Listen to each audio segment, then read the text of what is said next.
ready to go. Oh So, yeah. hello, all you friends and Julia. The reason I always I literally, it's like, is it the Tasmanian devil who like slides in? What, Bugs Bunny? I don't know. Slides in at the last minute. I had to do bedtime alone with 3 kids today. Oh. And here's the thing, if I have like a little bit of lead time where I can mentally prepare, really emotionally prepare, I can do it. It's like just got to power through, and it's like you can do it, just get a block of cheese at the end of the night and everything's going to be okay. But like this was like just came out of nowhere. My husband was like, "I'm really sorry. I'm going to be there. I'm going to be there. I'm not going to be there." And I was like, "Okay, everything's going to be fine." The life of the lawyer. Life of a lawyer. Well, lawyer's spouse, I should say, who also happens to be a lawyer, so it works out. Yeah, exactly. But okay. Can I talk to Julie a little longer? I'm just so excited to like finally talk to her. I mean, everyone is watching what you're saying. I so know. I know don't they're insult the watching. people we're in the live. chat. Oh yeah, we're live. You should know that. Oh my goodness. Okay. No. This is really great. We're very I'm laid not back used to in that. our, I'm not used to this. But We aren't either, to be totally honest. No. I'm used to it. It's fine. Brett, I'm gonna give you a little bit of humble pie.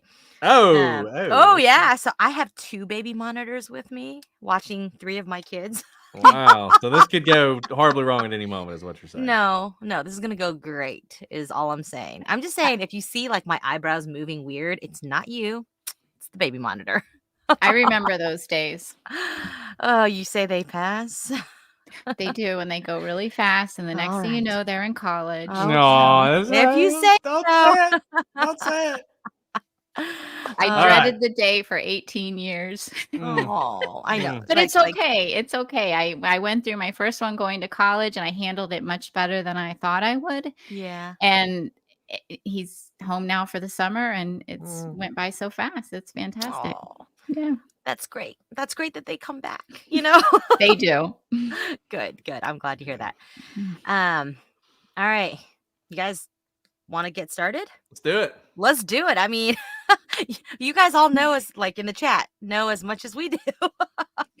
Except for Julia. Julia knows all. But okay, I don't know all. All this news was new to me first thing this morning, and I'll tell you, we're not on the case anymore. We're not in law enforcement, and law enforcement was very tight-lipped. As soon as someone could say something, they did, and I got a text from my former colleague, Bob Drew. And that's how we found out. Well, I can't wait. You're gonna have to retell that story, because I'm gonna I'm gonna love this. Okay, Alice, let's do it. I know. I want to make sure I say her name right, because names matter. Words matter, Brett. Okay. Julia, is it Cowley? Is that right? Cowley. Yeah. Cowley. Okay. Yep. Great. Cowley. I've been called Crowley so many times. I was about to say that, and I was like, let me check the spelling. There's no R. Okay. All right. Let's see. All right, here we go. Welcome back to the Prosecutor's Legal Briefs. I'm your host, Alice, and I'm joined, as always, by my serial co-host, Brett. I mean, I am your co-host in every episode, so I guess that works. It's a serial thing. It is a serial thing. We are a serialized podcast, so it's perfect. But Brett, as always, serial has nothing to do with you, and this podcast today has nothing to do with you or me, because we are joined by the incredible Julia Cowley, retired FBI agent, who is just one of the most interesting people I think we've ever had on the show. And I didn't get the honor of being on the show with her last time, because, thank you, Julia, I was taking care of my baby, and you stepped in to do a legal briefs with Brett. So thank you for coming back on the show, and thank you for joining us today as we talk about the latest breaking serial killer news. And I just want to say, it's the most popular legal briefs we ever did is Julia's episode. So we're really excited to have her back, particularly on this case, a case that she knows a lot about. I do. Thank you for having me. I'm glad to be back. And I mean, everybody is fascinated with profiling, but one of the things I try to do is dispel some of the myths about it. So I'm not really that exciting. Everyone's like, "Oh, really? That's not good. That's not exciting." That's absolutely exciting, and it fits perfectly with what we try to do, right? We are called the cold water prosecutors because we want to dispel myths, and I loved that about your episode because it's important work, and the truth is just as exciting as honestly all the fantasy around it. But it's so much more important that we know what the facts are and what's rooted in reality. Otherwise, if you can't even decide what truth is, then there's a lot lost in this world. Right. And you don't have any credibility as well. If you're not honest about what you know, what you don't know, what you can do with a criminal investigative analysis, what you can't, what's the pros and cons basically. And you're not always going to be right. And I've said that over and over again. You can't always be right. Some people think they are, but guarantee they're not. And Julia, just in case anyone missed the Legal Briefs episode with you, can you give us like a 15-second background of who you are and why everything you say today is going to trump everything Brett and I say today? Well, I'm Julia Cowley. I'm a retired FBI agent, and I was also a certified profiler in the FBI. Really, we don't call ourselves profilers in the FBI. We are certified in behavioral analysis. So, but everybody knows it as profiler. So we just say that. And I have a background in forensic science. Prior to joining the FBI, I was a forensic scientist with the Tennessee Bureau of Investigation, which is where I got my start in law enforcement. It's a great agency. The experience I got there was invaluable. So that's a little bit of my background. Most of my career before going into the behavioral analysis unit, I was working public corruption and civil rights. And I was also on the evidence response team. So part of getting into the behavioral analysis unit was based on my white collar background, because we were doing a lot of research on high level white collar offenders at the time. So I had a good combination of violent crime background from my crime scene work and white collar background from my investigative background in the FBI. And one thing I want to mention that somehow went unmentioned the last time we had Julia on the show is she is also a podcaster and has a show called The Consult, which has a lot of great episodes you guys should be listening to. It's been on a bit of a hiatus, but we're hoping it'll come back soon with new stuff. I have more to say about that in the coming months. But if you haven't listened to her, anybody out there who's listened to our last Legal Briefs episode, and I'm sure after you finish this one, you know how great she is. It's so insightful. She likes to put me in my place when it comes to behavioral analysis, which I know so many of you enjoy. So I hope you guys will check out her podcast as well. But today, we're here to talk about a case that's had a lot of speculation that turned out to all be wrong. So I'm curious to know, Julia, as a if you don't want me to call you a profiler, as a member of the behavioral analysis unit, had I don't know if I want to call it the pleasure, but had the opportunity to work on this case. So obviously the breaking news today is that a suspect has been arrested in the Long Island serial killer case. It's probably one of the biggest cases in the last 20 years, one of the most prolific serial killers of recent vintage, a case that really took a lot of people by storm. There's a great book out there called Lost Girls, if you haven't read it. Fantastic book that really focuses on the victims, which is a different perspective than you often hear, and it's really good. There's been movies made about this, documentaries made about this. The Killing Season is a documentary. It's on Hulu. It's a very good one, a little dated now, but just had a ton of focus and was one of those cases that people thought this one will never be solved for a lot of different reasons. But today there was an arrest. And so I guess my first question for you, Julia, was, did it come as a surprise to you that the person who was arrested is a sort of well-to-do, established businessman in New York and the head of an architectural firm with a wife and 2 kids, everyday American, living the normal sort of upper middle class, maybe even wealthy lifestyle? And here we are with him charged with 3 counts of murder, which will likely become 4, if not more like 10 in the days and months to come. Every single point we hit on. No, not every. We didn't know he was in architecture. However, generally, when we learned about who he was, what his background was. We were not surprised based on our initial analyses.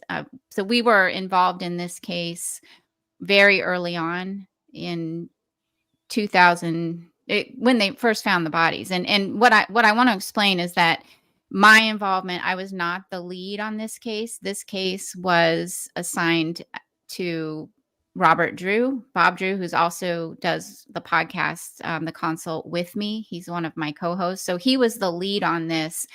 And I assisted him along with another one of my co-hosts, Susan Kostler. So that's generally how it works in the BAU. Somebody is a lead and the others assist. And we all kind of work together to come to a consensus based on what we are told and know at the time.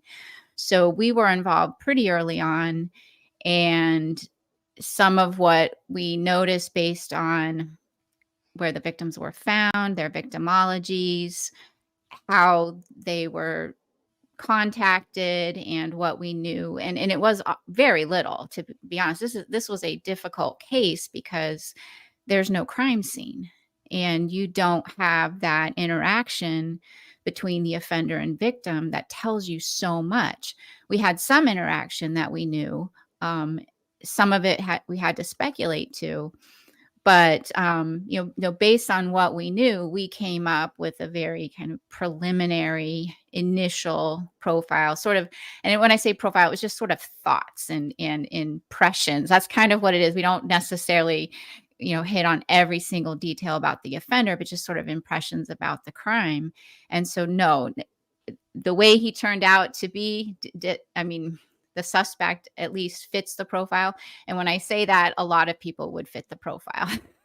Can you, and that's incredible background. Can you kind of walk us through what you knew about? I know the victimology, there was very little information from that. But for those who may not know about this case, can you give us just a little bit of background of what you knew at the time, at the very beginning, when you did this first analysis of the profile that you were coming up with?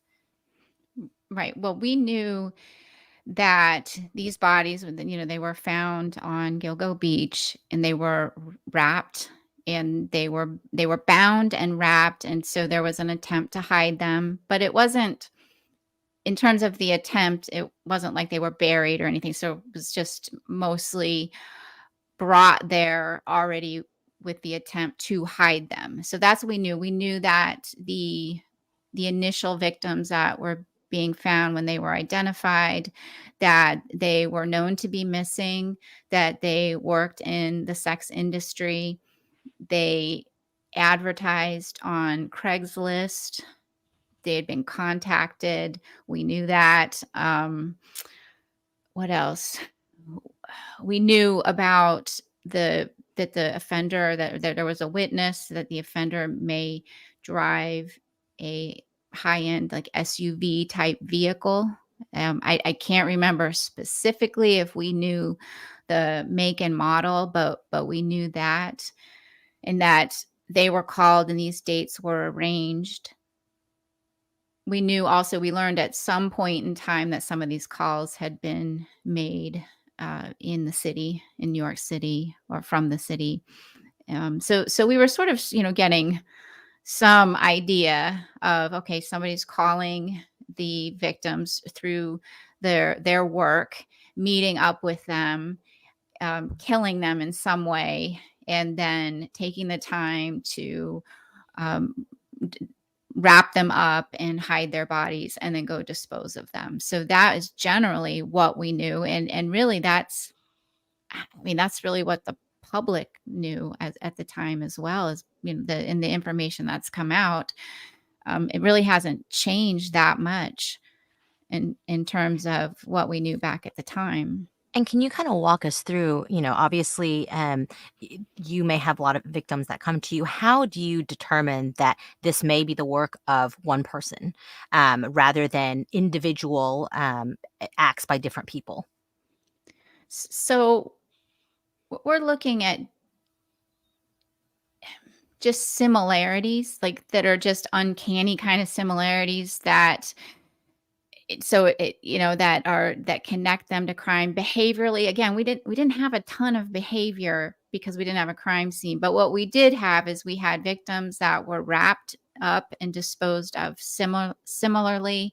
They were contacted similarly. Their victimologies were the same. And so those initial four, the initial four victims, well, three now that he's been charged with, and I believe likely will be a fourth charge, were likely connected because of that. The other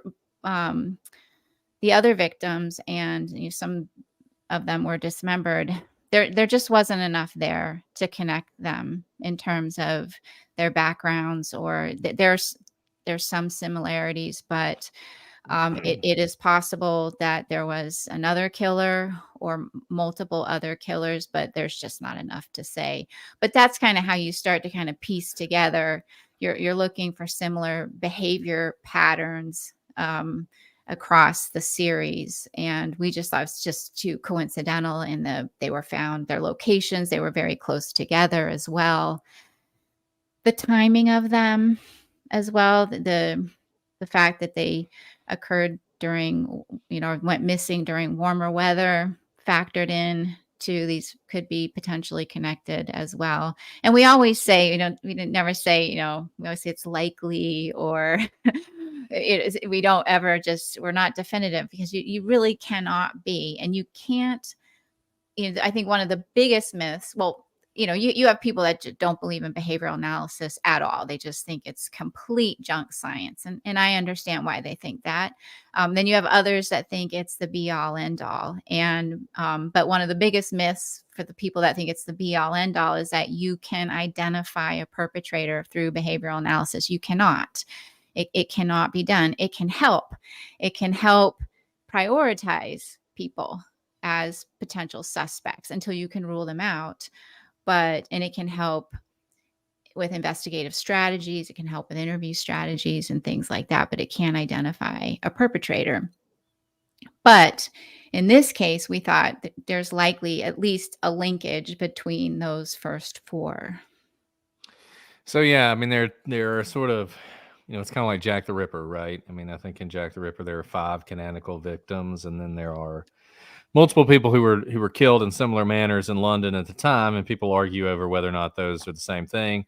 The Atlanta child murders is another one where it's quite clear that I can't even remember his name right now, but he killed a good number of people, but probably not everyone that's attributed to him. And in this case, I think people are surprised by the level of depravity in society sometimes, and they just can't believe that, there are 10 women found within a pretty short distance of each other, all of whom are involved in sex work to some extent. Well, it must all be the same killer. What are the chances there are 2 killers? There might be 3 killers or 4 killers, I mean, for all we know. And then Shannon Gilbert, the woman whose death really led to this, I think most people think that even though it was her death and, her mother's quest to get justice for her that led to the finding of all these bodies, she's probably not related at all, and in fact may have been an accident. So what do you say to that, as far as people who just have a difficult time believing that all of these murders are not connected to one killer? Well, we did discuss that. And so I have a couple of things to say to that. And first of all, in kind of the New York area, in certain areas, sometimes killers find good places to dump bodies. That happened in Boston with mob killings. A bunch of bodies are buried near each other. And in New York City, it is hard to hide a body. So if you find a place, and I think, as crazy as it sounds, as coincidental, it is possible that not all of them are related. They might all be related. I understand it. Coincidentally, it's hard to think that these all are not related because they are so close together. But it is a good place. Can be fairly isolated, particularly in the winter, but it is a good place to just dump a body. And so that's what I say. And then also I would say that, serial murder, it is rare. And I mean, I don't know the exact numbers, but of all murders that happen in a year, it's like it accounts for like probably less than 1%. So what we're forgetting is that vulnerable people, vulnerable victims are in chronic danger. And if we're just all going to jump to the conclusion, oh, it's a serial murder when women go missing or vulnerable people go missing, then we're sort of forgetting, or I guess we're discounting the chronic danger that people really are in at all times. And we don't always, those of us that are not in chronic danger maybe can't relate or don't necessarily want to, and they think, oh, it must be a serial killer. So but in this case, I cannot say with certainty that these are not all linked, because they're just, at least at the time that our team looked at it, we just could not see enough. Now, that was a long time ago, and the investigation continued, techniques have developed, so they may have more information than we had at the time. And we're all retired, so we're not going to get that like we used to. So, but at the time, behaviorally, there just wasn't enough. And at the time they didn't have the forensic evidence either. Let me Julia, ask you this. Oh, sorry. Sorry, I just want to say you just said something that I found so poignant, and I just wanted to underline it.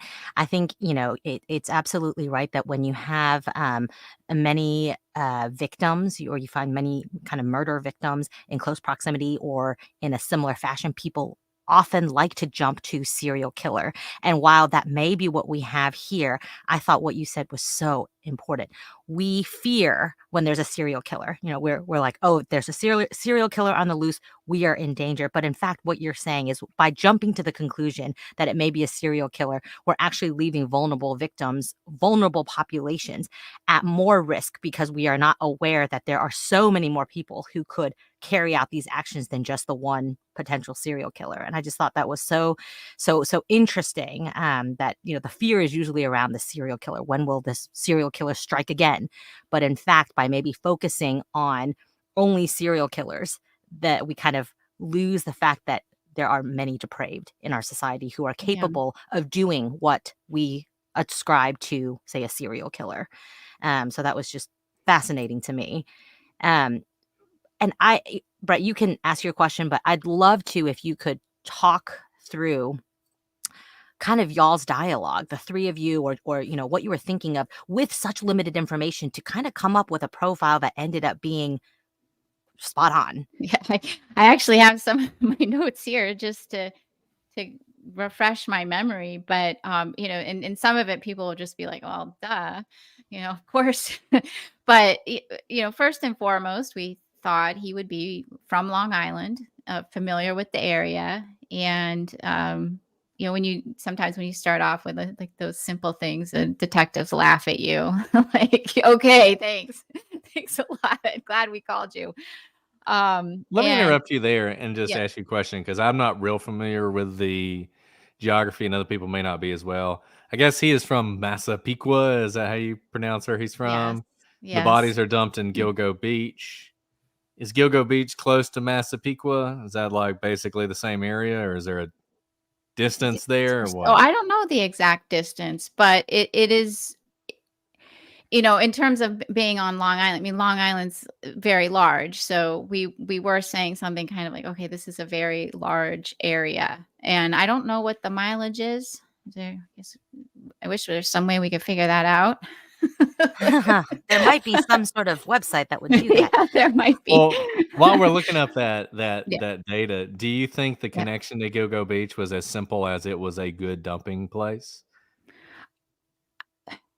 No, I think he'd probably been there before, and it could be visited there, vacation, or potentially driving around to find a good place. But I would think he was very comfortable there. I mean, that's a lot of, that's a big So it's risk. 23 miles, about, I'm 23. sorry, 23 minutes, about 19 miles. So Okay. very close.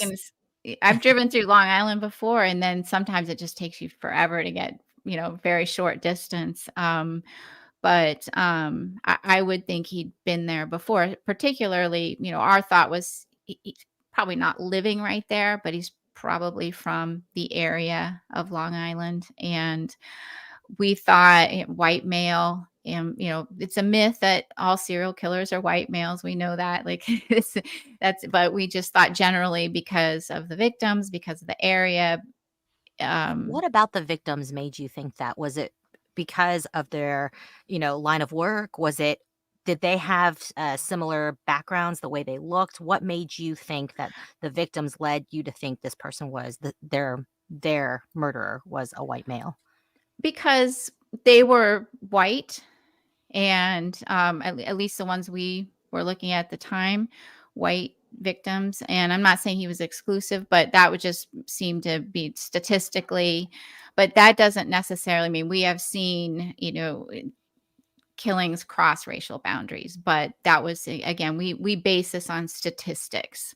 And so it was just statistically because of the area, because of the demographics of the area, because of the victims. It just thought most likely a white male, somewhere between this really tight age range between mid-20s to mid-40s. I think is what we thought. It was really hard to say. However, we were leaning toward him being a little bit older, because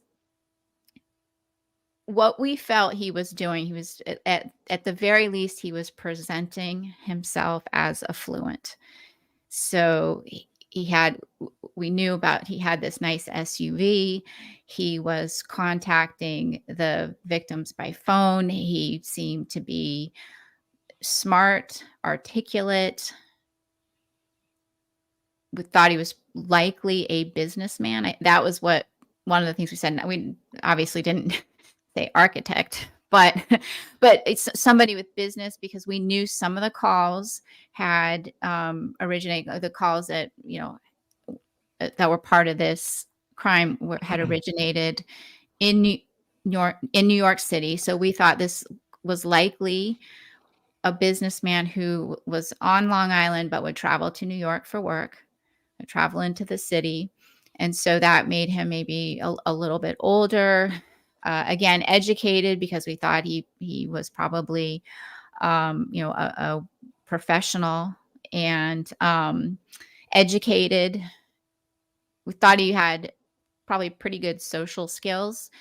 He was calling the victims, convincing them to meet with him, or arranging meetings. And so he was comfortable with that, comfortable with calling and talking with people. You'll see offenders who they have no ability to talk. They don't want to talk. They don't try to talk. It's blitz attack. And this wasn't that. This was somebody calling on the phone and using verbal skills to some extent. So we thought he would be social. Let me And ask you this, because mhm. there's one thing about this case that is different, or I mean, maybe not different, but certainly new from older cases, and was one reason. If you had asked me, I would have said I thought he was younger, and that's the use of the internet. There was Craigslist and Backpage or whatever. I mean, that's how these girls were advertising. He was finding them there. He wasn't picking them up on the street or whatever. And what sort of role would like the use of the internet? Because I would have thought younger guys, somebody who's more comfortable with the internet. So I was a little surprised to see that he was older. What did you think about that, or did that play sort of any factor into what you were thinking? I don't think that played a factor, not at least with what I was thinking at the time. I was just really focused on he, at least with two victims, I believe, I thought he was picking them up in the city and bringing them to Long Island, bringing them somewhere. And, the crime scene is somewhere else, is not on the beach there. And so he had a place to go. And, you think about probably, a place where he had privacy and was able to do what he did. And whatever, we don't know how they were murdered, but sexually assaulted them, murdered them, but then took the time, which we know for a fact, we took the time to wrap them up. And so we had to have a place for that. So I was sort of thinking, and I think my colleagues were thinking this as well, that if he had a place to go, he likely had his own home, and so therefore maybe a little on the older range of that age. I guess that's how I was viewing it. But as you can see, it could, somebody else could have viewed it the way that you view it, Brett, and that would be reasonable. Um, and and then in terms of him, possibly being a businessman, and it all kind of starts to fall together, and businessman, professional, going into the city, coming back, having a place, possibly married. I think we said he was married or had a girlfriend. What And about that? I'm so curious. Everything you're saying, you may think that it's like everybody knows, but everything you're saying, I'm like that's what going, I think. oh, I think anyone could also have a different viewpoint, like well, Brett. Well, why did you think he had a why did you girlfriend think or he was was married? married? Yeah, I mean that's fascinating to me. You were right. I don't know. Just lucky. No.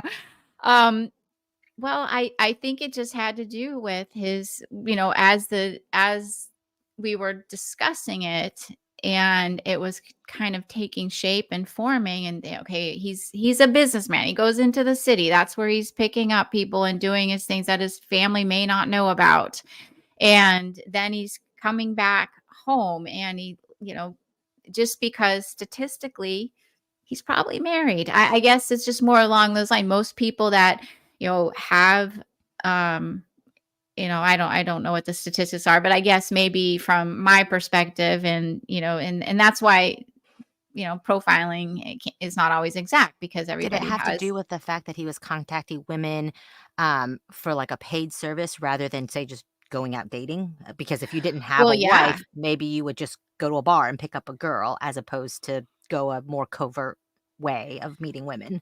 Yeah, I think he didn't have the opportunity to go out to the bars, but this was just a way. This was an easy, I guess, an easier way where he didn't have to spend a lot of time out somewhere trying to socialize and get somebody that way.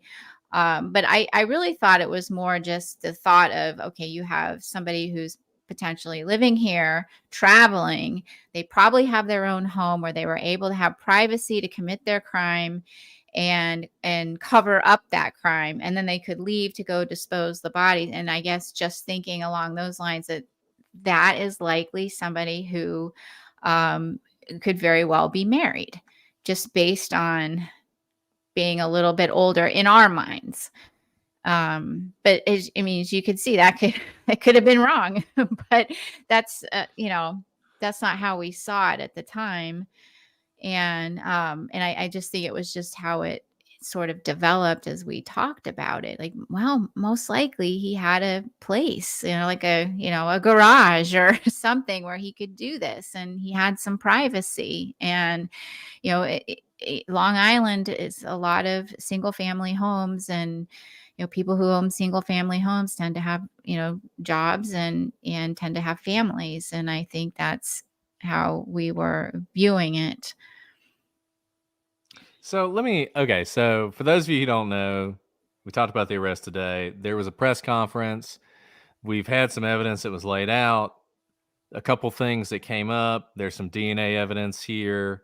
There were hairs from a woman that were found on the victims that were not the victim and were not related to the victim. Sounds like there was probably some genetic genealogy done here. And his wife, the hairs actually came from his wife. There were also hairs from a man. They were able to locate DNA from a pizza box, I guess, that they were able to connect there. So that's pretty strong. But the thing that is most interesting to me, and I think where Julia can come in, is the cell phone evidence, some of which included phone calls from one of the victim's phones to her family. Have you seen that before? And what does that tell you? I have not seen that in cases that I've worked on. So that is rare. That is rare from my experience, and that an offender will call a victim's family. So I did work on the Golden State Killer. Joe D'Angelo was arrested for that, and they suspected that he called victims after the assaults. And I don't know if it was really him or not. I don't think there's ever been conclusive proof that it was him. So that's probably the closest I've ever seen. And I just wasn't convinced. I didn't think that there was enough to say, yeah, I think he did that. In this case, we know he was using a victim's phone to call a victim's family, and I have not seen that. But knowing that, I mean, that is a very sadistic person. And I viewed that, and I think my team viewed it as, somebody who's wanting. It's in his own way. It's like taking a trophy and remembering it. Continuing, to the torture that he started with his victims, and he really, I mean, to do that is just it's just horrific. And so this was a way, I think, he was kind of reliving things, much like sometimes, not all killers take souvenirs or trophies. Some do. Some can rely on their memories. But I think this was his way of kind of doing that, reliving it.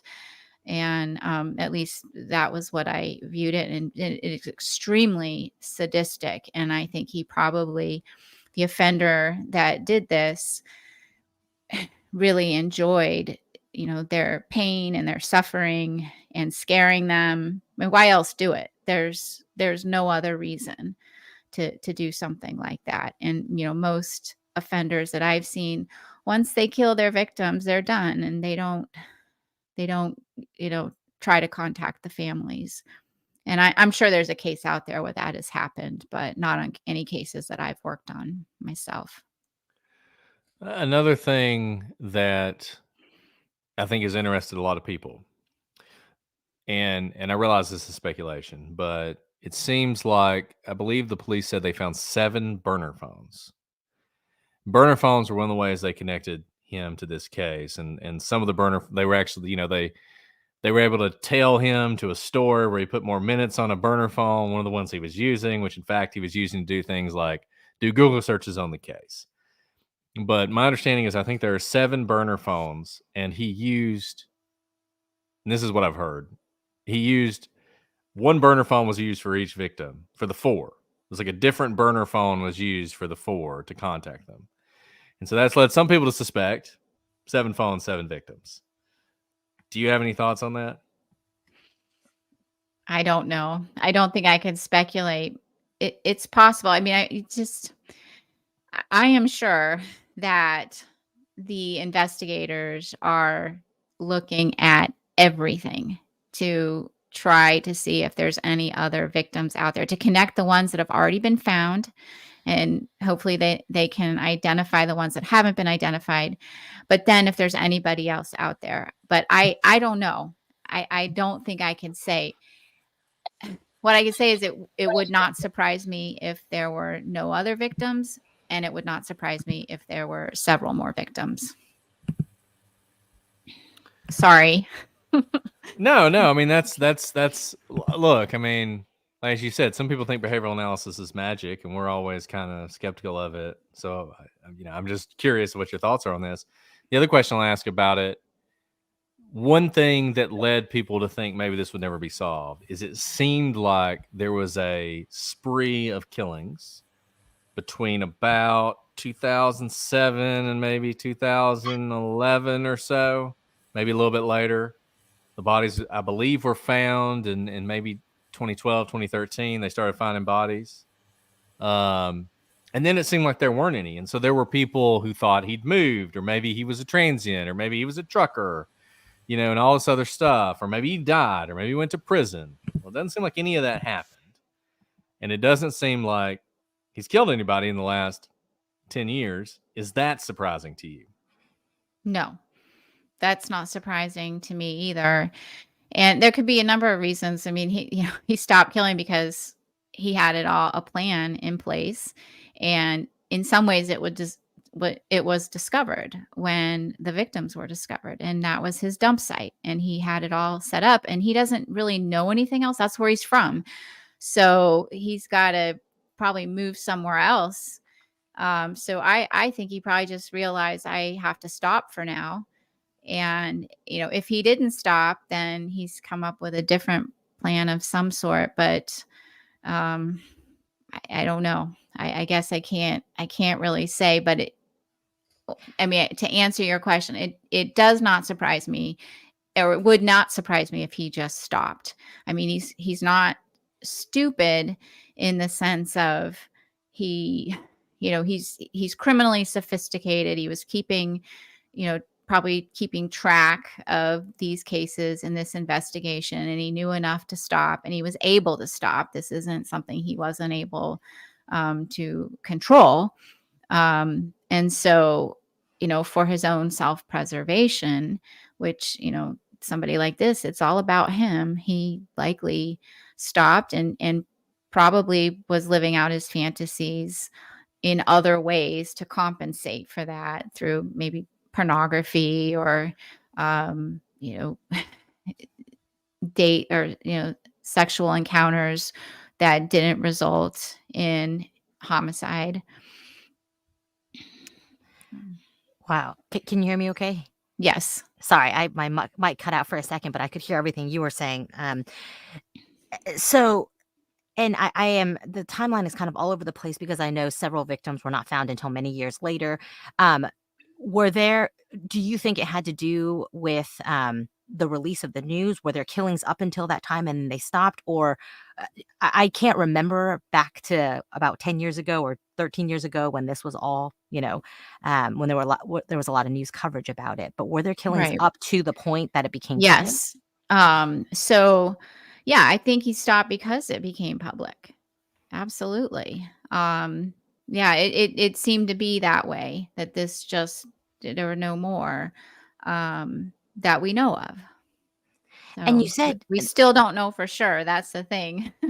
sure. And you said something that I found really interesting. You said he was able to stop. Yes. Can you go into that a little bit more? Is that something that you find within serial killers? Why do you say, you chose those words specifically? He was able to stop. To me, that sounds like someone who, like you said, is incredibly sadistic. Like he has control over every part of him. He's very educated. He's used to controlling other things in his life, like running a business or being someone who has control, right? It's not like this is his only outlet of control. But that's me, who's not a behavioral analyst. So I'd love to hear why you seized on that point that he was able to stop killing. Well, I think that maybe, you know, back in the early days of behavioral analysis, people say, well, these, killers can't stop, they can't control themselves. And that's just not what we found. We found that they do tend to stop, and they stop for a lot of different reasons, without that, don't include death or imprisonment. But they will stop because they get busy with life. They get older, they age out, it's tiresome, it's hard. And they may have another outlet that they can, somehow live out their fantasies in another way, or just self-preservation. They're too close to getting caught and they know they have to stop.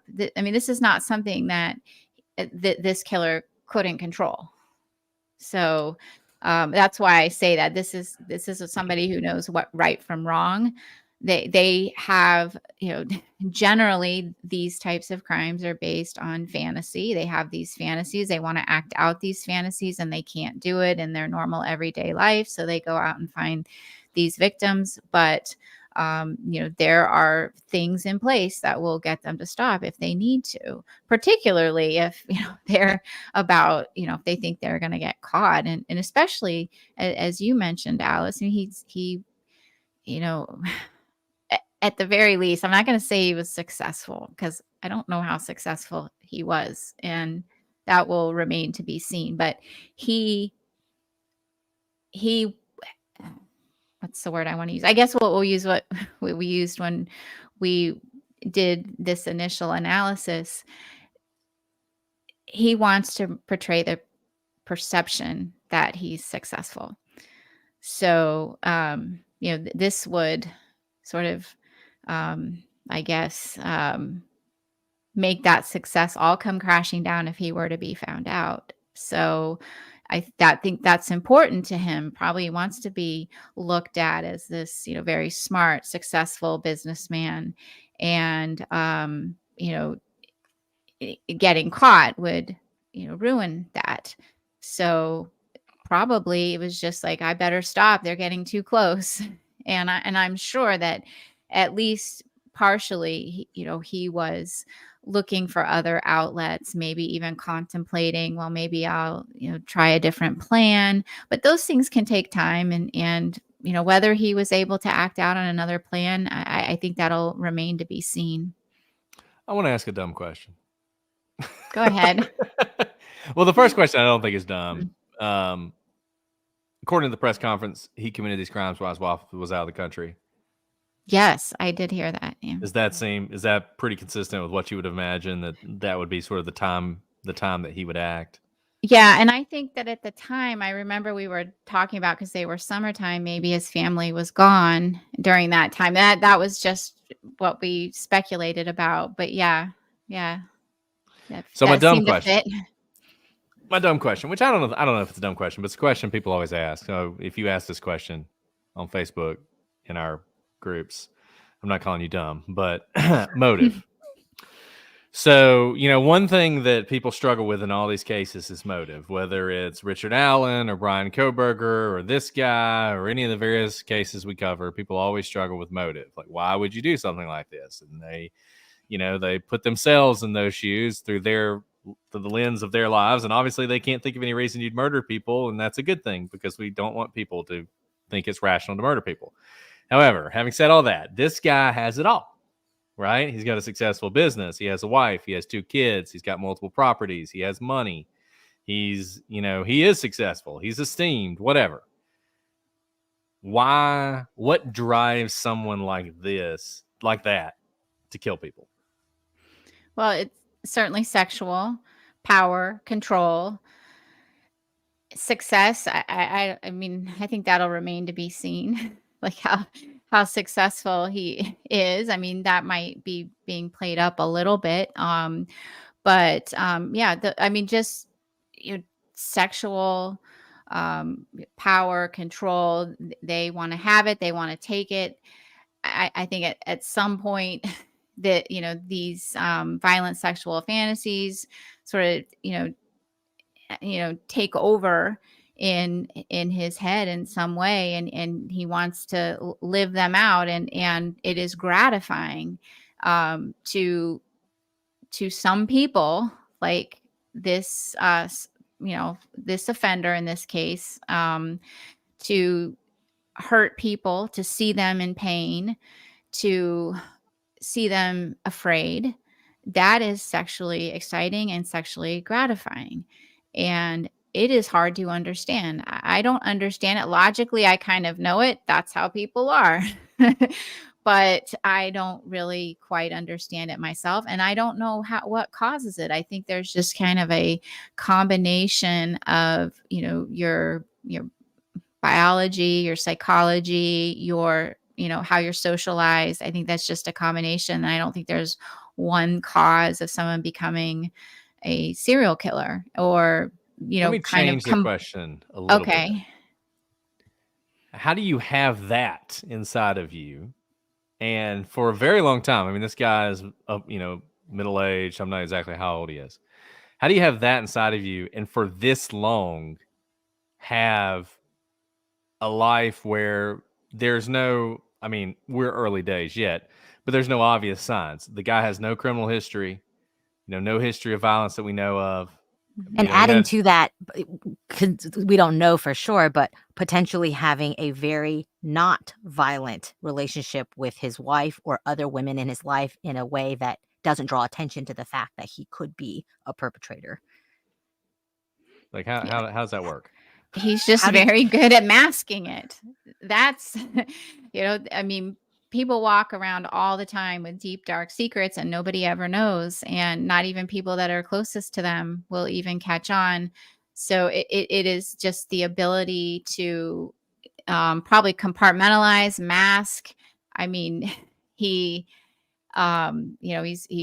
probably very good at not probably good at lying, manipulating people, and creating. And I keep using the word perception, just creating this perception that he wants you to think he's a certain way, and this is likely what he does. And I would still be surprised if there wasn't something that somebody looks back on and says, I always have a really hard time thinking there wasn't a warning sign or something. Not necessarily that someone's going to say, "Oh, I knew he was a serial killer," but some of these traits were probably seen by people that knew him, and those that were closest to him probably did recognize some of these things. These controlling, the um, that probably controlling is probably what would be the most noticeable.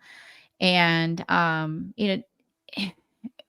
of it could be kind of overcompensation as well for not feeling like he's in control enough. So again, trying to seem like he's just this really good businessman and very smart and accomplished. And so that was important to him, I think, to be viewed that way. And oh, now I forget what I'm saying, but Well, let me ask you this additional question. Yeah. So, one thing when they looked at the burner phone, and we have linked to the bail filing that the state made about why he shouldn't get bail in this chat. If you go into the whatever the show notes of this chat, you can see that. I encourage all of you to read it if for no other reason than to see the searches that he made on his phone involving child pornography, because Alice and I talk about how there are so many people, child predators amongst us. And I will just tell you that those searches are mild in comparison to what we have seen before in our cases. So let that haunt your dreams tonight. But that is sort of an angle here. What do you think that the connection is to sort of that sort of deviancy to the murders themselves? I mean, for child pornography? Yes. Well, I would just say it's just probably the spectrum of deviance. It's probably just not one type of deviance he's interested in. And perhaps these victims weren't young enough. And so, I mean, I haven't read this document, so I don't know for sure. But it wouldn't surprise me. Like, just because you have one selection of victim doesn't mean you might not be interested in potentially other types of victims with other types of characteristics. And I mean, that's very dangerous. And potentially, I mean, I hadn't even really thought of this, but maybe targeting, children was just maybe seemed easier to him, or maybe these victims weren't quite young enough, and he wanted to go with a younger victim as well. I mean, there's could be a number of reasons. Yeah. And I'll bring up something you said previously, Julia, that rang a bell in my head. You said that perhaps he found a different outlet when he had to stop killing because it was made public. And we don't know enough about when this child pornography searching started. It would be really interesting if it actually did not coincide with the murders. Like you were saying, if he was successful in kind of channeling whatever drive he needed, whatever power he fulfilled. And with these victims, of course, we don't know who all the victims are, but I think they tended to be quite young, on the lower end of the 20s, maybe even younger, and they tend to be very petite. So they even looked, smaller than the average adult. I think many of them were around 5 feet, maybe even smaller. Is that right, Julia? They were small. I don't remember their exact size, and they were younger. They were 25, through like 22 to 25, I think. Yeah. So they were younger. Yeah, which would but fit what you're saying. Yeah. Yeah, I mean, in the channeling, you talk about channeling his, fantasy life, or maybe, I guess, since he can't go out and kill right now because he's under a microscope, he's looking at pornography and he's, fulfilling his fantasies in other ways. Yeah, that's exactly right, Alice. Well, that's going to be really interesting. How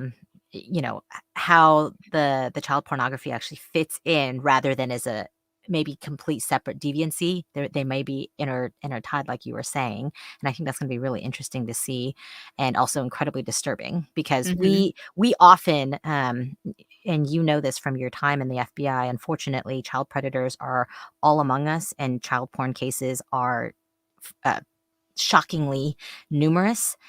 But almost all of the child porn cases that I have worked on have been kind of sad sacks who have no criminal record and don't touch people, don't like to talk to people, have often social disorders, even in that they are able to live this different alternate life online and are not, the outgoing, suave person in real life. And when we catch them and prosecute them, that is typically, in my experience, all I've had to prosecute them for: child porn. It hasn't been child porn plus a violent crime, unless it has to do with making the child porn, which is typically, honestly, a family member or someone they know, as opposed to going out and hunting for a victim that they have no connection to. And so I think that's really interesting in this case, because even on the child porn side, he doesn't fit what I am used to seeing on the child porn perpetrators. Right. Yeah. He and it could be too that, that in terms of like his fantasy life, he may want to look at child pornography, but he doesn't want to be a hands-on offender with a child. He wants to have a hands-on, interaction with an adult female or a young adult female. And that, I mean, fantasy worlds are very complicated. We're never going to know what's going on in someone else's head. I mean, and certainly they don't ever tell us the whole truth. I mean, imagine telling your sexual fantasies out to everybody. Nobody does that. And certainly these, these serial sexual killers are not going to do that. But that could be purely fantasy. It could be him, contemplating a hands-on offense. It's hard to say. But I do think the references of the searches is likely some kind of compensation for not being able to go out and commit crimes, or just supplementing in between. Let me ask you this, and you may not even know the answer to this, and this may be another dumb question. When you see someone like this who has this sort of innate deviancy, do you tend to see something in their past, whether it's abuse, something from their childhood that leads to this?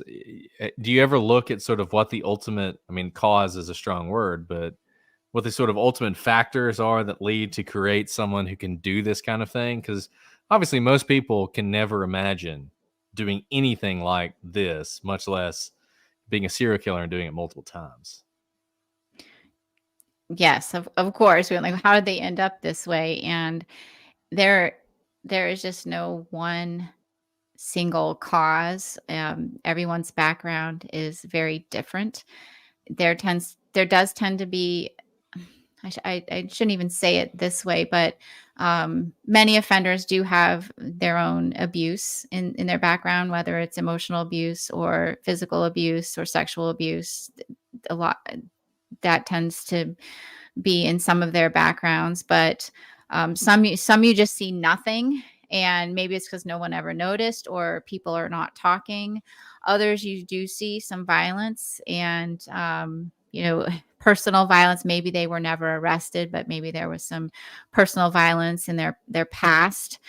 And but a lot of times in certain cases, I mean, I think what I've heard the most is they were controlling. That's what I seem to hear, that they were just controlling in some way, shape, or form. That's been my, kind of my personal experience after we find out, oh, somebody did this. And I'm not just talking about serial murders. I'm talking about other types of murders too. When you finally find the person who did it, you that's what I've seen. But there's just no one thing that ever stands out. And very rarely are you going to say, oh, I knew it was him. And you were talking, Brett, like, how does someone just go around and hide all this? Well, they do it all the time. And like in the cases you guys have talked about with the child pornography, I mean, every single time someone's arrested, you're like, not that guy. Gosh, he he was the best guy. He directed our choir. I mean, our church Yeah. choir. I mean, it is always these people that you just have absolutely no idea what's going on in their fantasy world. And Jace, kind of go along ahead. along those same lines though, we've all heard that, oh, serial killers get started because they start killing animals as kids or something. And we've talked about this before, but like killing someone and having the wherewithal to be in control with all the cortisol that happens when something like that happens is not what the typical person experiences. The typical person will freak out, right? But that's not the case with someone who is able to carry through it multiple times, wrap a body, dispose of the body, live their portrayed successful life as if nothing happened, do it again. That kind of precision and expertise, how does a serial killer, specifically one who kills many times, arrive at that level? A surgeon is in residency for years, a decade, to be good at cutting someone open. How does a serial killer do that without messing up while they're learning to be a serial killer and be caught before they've perfected their craft? I don't think that they don't mess up, and I don't think it's always perfect. I think there's a lot of mistakes made, and sometimes they never go as well as they probably fantasize about. So I do think they learn as they go. They get better. They perfect. Their MOs may change. They're as they realize, okay, that didn't work, this worked better, they become better at what they do. I do think that happens. In terms of like not getting stressed out about it, or this, there is just something missing in somebody that can do that to another human being. It's like I read a book once about psychopathy, and a psychopath, or a diagnosed psychopath, was talking about how he just was missing that feeling thing. And for them to cut up a body is no different than maybe carving a turkey. That's really Hmm. how much they lack emotion and feeling for other people. They lack this ability to understand the pain of others, to walk in someone else's shoes. And this doesn't impact them the same way it would a normal person. It's why it's so hard for like us normal people to understand how someone can do this to somebody else and try to make sense of it. And like, how come he just acted so normal? And look at him, he's successful, he's an architect, he has a wife and kids. And how did we not know this? Is just because they can hide it so well. They're just not affected by it. They're not stressed by it. So Jason in the comments has a great question. I want to ask you that, and I think it follows up on what you just said. I mean, given that whoever does this thinks in a different way and is a different kind of person and everything else, he's just been arrested. You have the opportunity to walk in there and conduct the first interview of him. How do you prepare to do that? What kind of interview are you conducting? What kind of questions are you asking? How are you getting at this person who something is so fundamentally different from the way everybody else thinks? Well, I'm going to talk generally because what we would do in a case like this, and perhaps BAU was consulted on this, but we would want to know everything about him that we could possibly know before going into that interview. Like, what is important to him? So that's what we do, and try to focus in on specific things about this person. What's going to matter to him? And and then for somebody like this, what I would avoid, and I'm just being very general now because I don't really know who this guy is, you know, specifically, because he was just arrested today. But I would avoid just trying to play on his emotions or sympathy for the victims, or because that's just not what's probably going to matter to him. He's not really going to understand that. I would think that I would approach it as like, what's going to benefit him, because that's all that really matters in this. This is a person, And this offender, this person who did this to these victims, has no regard for anyone but himself. And we can never forget that. This is what he did. And back to the very simplest, and he's not going to care. He's not going to feel bad. He's not going to find religion or anything. Now, if he thinks it's going to benefit him in some way, if he starts like saying I found religion, then play off that. Then go with that. I mean, he may want to, get a lighter sentence. He may decide, oh, I'll confess to these, to benefit myself. But that's how I would approach it. And just And what again, just very generally. and what does matter to someone like that?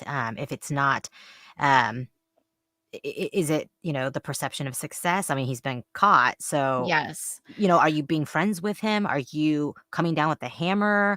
Are you saying, hey, let's cut a deal. We can work together. What matters to them? Well, it's hard to say what exactly matters to this person, but I think potentially his business could matter, how he's viewed, and in terms of, do you want to be viewed as this kind of killer, or do you want to be viewed as this kind of killer? That could potentially matter to him.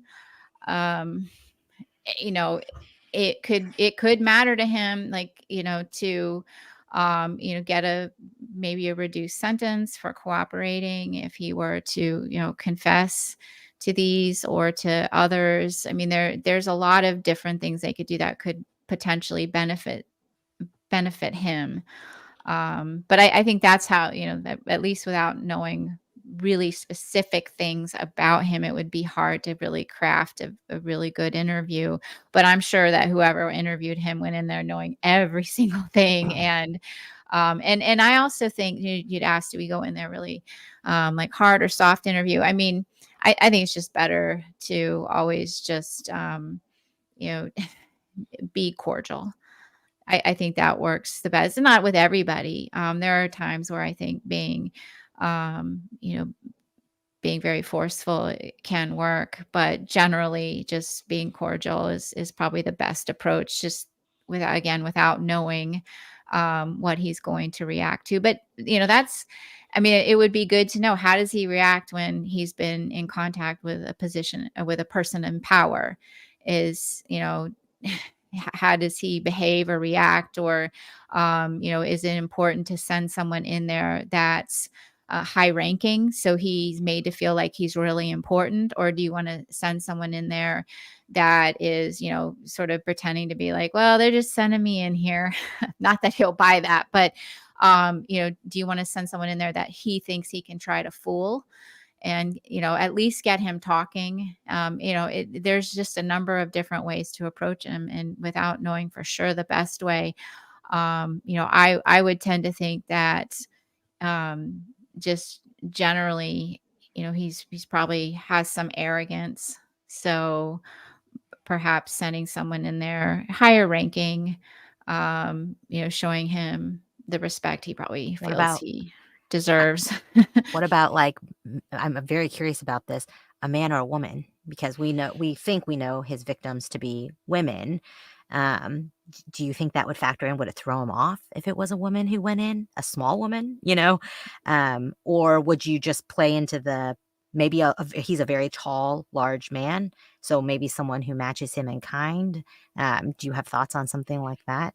hmm I guess I hadn't really thought about that, but I think before I would before I decide, okay, which gender, how does what are his relationships like with women that are not his victims? Like, how does he respond? What is his relationship like with, his mother, or things like that? I mean, despite what he has done, he may have decent relationships with women outside of his crimes.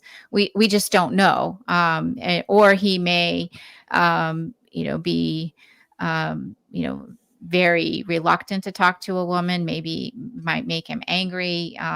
It's just hard to say without knowing what his interpersonal relationships are like right now and in the past. And that's fascinating. That's what you're saying. I know every person is different. And that was a selfish question because I know I've been deployed many times to play the like innocent, dumb, small, unimposing woman, as opposed to kind of the more brawny FBI agents going in. And sometimes it works, and sometimes it doesn't. You're absolutely right about that. You have I, to know that person. And you really do. Doing a really detailed interview strategy, you have to know about someone as much as you can.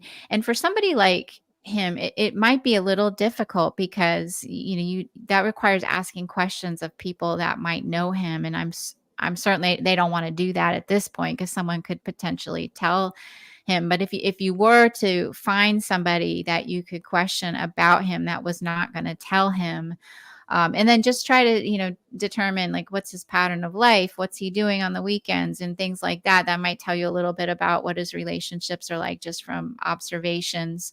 But it really is hard. I think generally you just send your best interviewers in that you can and hope that that's the right fit for him. Let me ask you this as we're sort of wrapping up, because you've already given us over an hour of your time. Knowing what you know about him, is there anything that surprises you? No. Well, there you have it. And that's why you are among the best behavioral analysts No, in the I would. country. No, I truly mean that. And as you were talking, just your demeanor, I think you're absolutely right. I can see how you were probably a scarily good interviewer because you lull me into a complete sense of, I'll tell you anything. Absolutely. But I think this is so important for people to see because oftentimes people think law enforcement, all they do is run inside of a room for an interview with a suspect and pound the tables. And that a lot of kind of law enforcement malfeasance comes from the, beating the chest type of behavior. But I think you're showing us through the way that you're talking through and analyzing what we know about this case in your own demeanor, that that's not the best type of interviewing, and that's not how you get the most effective use of your time with someone who could hold all the information that you need. So I think that's, you're a great ambassador for really how these interviews should be conducted. Thank you. I mean, I'm pretty sure everyone in the chat and we could go on for hours, but like Brett said, you've given us so much of your time. This, I hope, is not our last conversation about this case or anything else.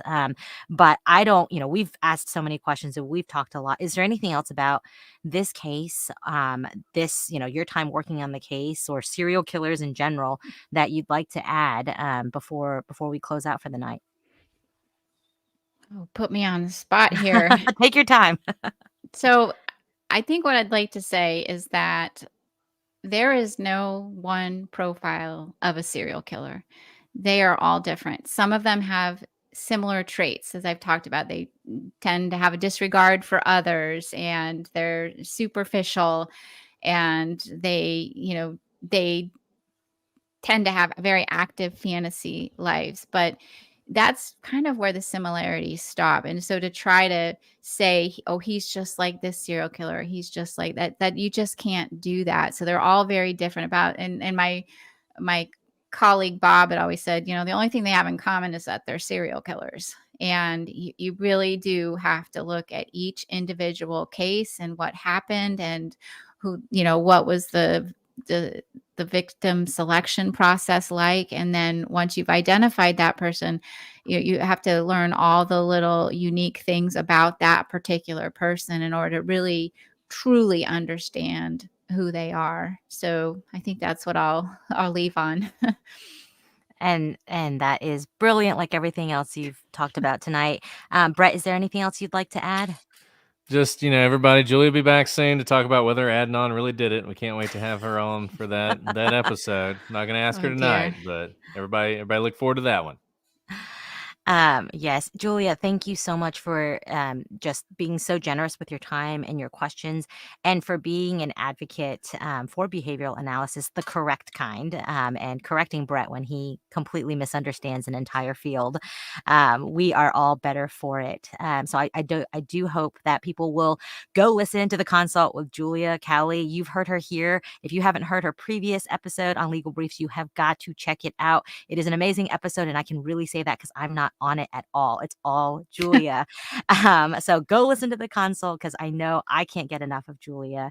And Julia, thank you again for being generous with your time and for all you do, all you've done in your career to stop people like who we have here today. It cannot be overstated because I can't imagine the toll it takes to do that type of work day in and day out and put yourself in the mind of kind of the most depraved in our society. So thank you for your service to our society as well. But with all that said, I'm sure this is not the last time we're going to talk about the Long Island serial killer. But until next time, I'm Alice. And I'm Brett. And this is the Prosecutor's Legal Briefs. Yay! Yay! Thanks, Julia. Thanks, Yes. Julia. Thank You're welcome you. to stay. We're gonna do ads. I assume you don't want to stay while we record ads, but Oh no, that's okay. No, I know. actually, I could learn something probably. So Oh. yeah. No, you don't. You truly don't. You probably watched TV before, and they do it better. So No. Well, I appreciate you having me on. Yeah. Oh, thank you so much for such short notice. Just Yeah. jumping on. I mean, yeah, it's so awesome because everything you say, I can tell you're like, you don't think everything you're saying is brilliant, and I think everything you're saying, I'm like, go on, keep going, please don't stop. yeah. I have so Oh many no, questions. I could just ask don't questions feel all day that long. way. Well, Yeah, I'm telling you, not at all. Well, that's why you're the best. That's why Oh, you're the thank best, you. Julia. Well, you're welcome to stay on, but you do not have to because I know it's late where you are. But I really do hope that we get to do this again soon. Yeah, me too. Thank you very much. So I just here, what do I do? Leave the studio down I here, think so. correct? Yep. All right. Thank you, Julia. Thank you. Bye, Thank you. Julia. Have a great Bye. weekend. Bye.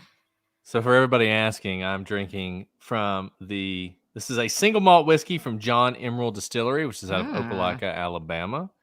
I had a trial in Opelika and decided if we won, I was Woo. going to pick up some whiskey, and of course we won. Hey, So while you talk about your whiskey, can I just go check? I'm still single parenting. I'm gonna make sure all Go kids check are in your- their go beds. check I'll your be back in kids. 2 seconds. 2 seconds. Go check your kids. Yeah, so methamphetamine conspiracy. Got two guilties. Yay me. But it's very good. So if you're ever in Opelika, John Emerald Distillery, check it out.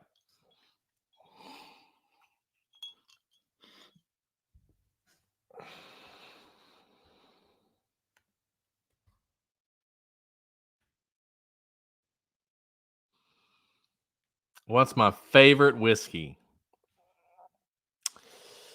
Oh, that's a great question. So my favorite like everyday whiskey to mix with things is Maker's Mark because it's a little bit sweeter than your sort of average bourbon. So I really like Maker's Mark. Like if I was going to make a mint julep or even like a bourbon and Coke, Maker's is great. It's not as expensive as the other stuff. It's good. But if you're drinking it sort of on the rocks, I really like so Four Roses single barrel is really good. I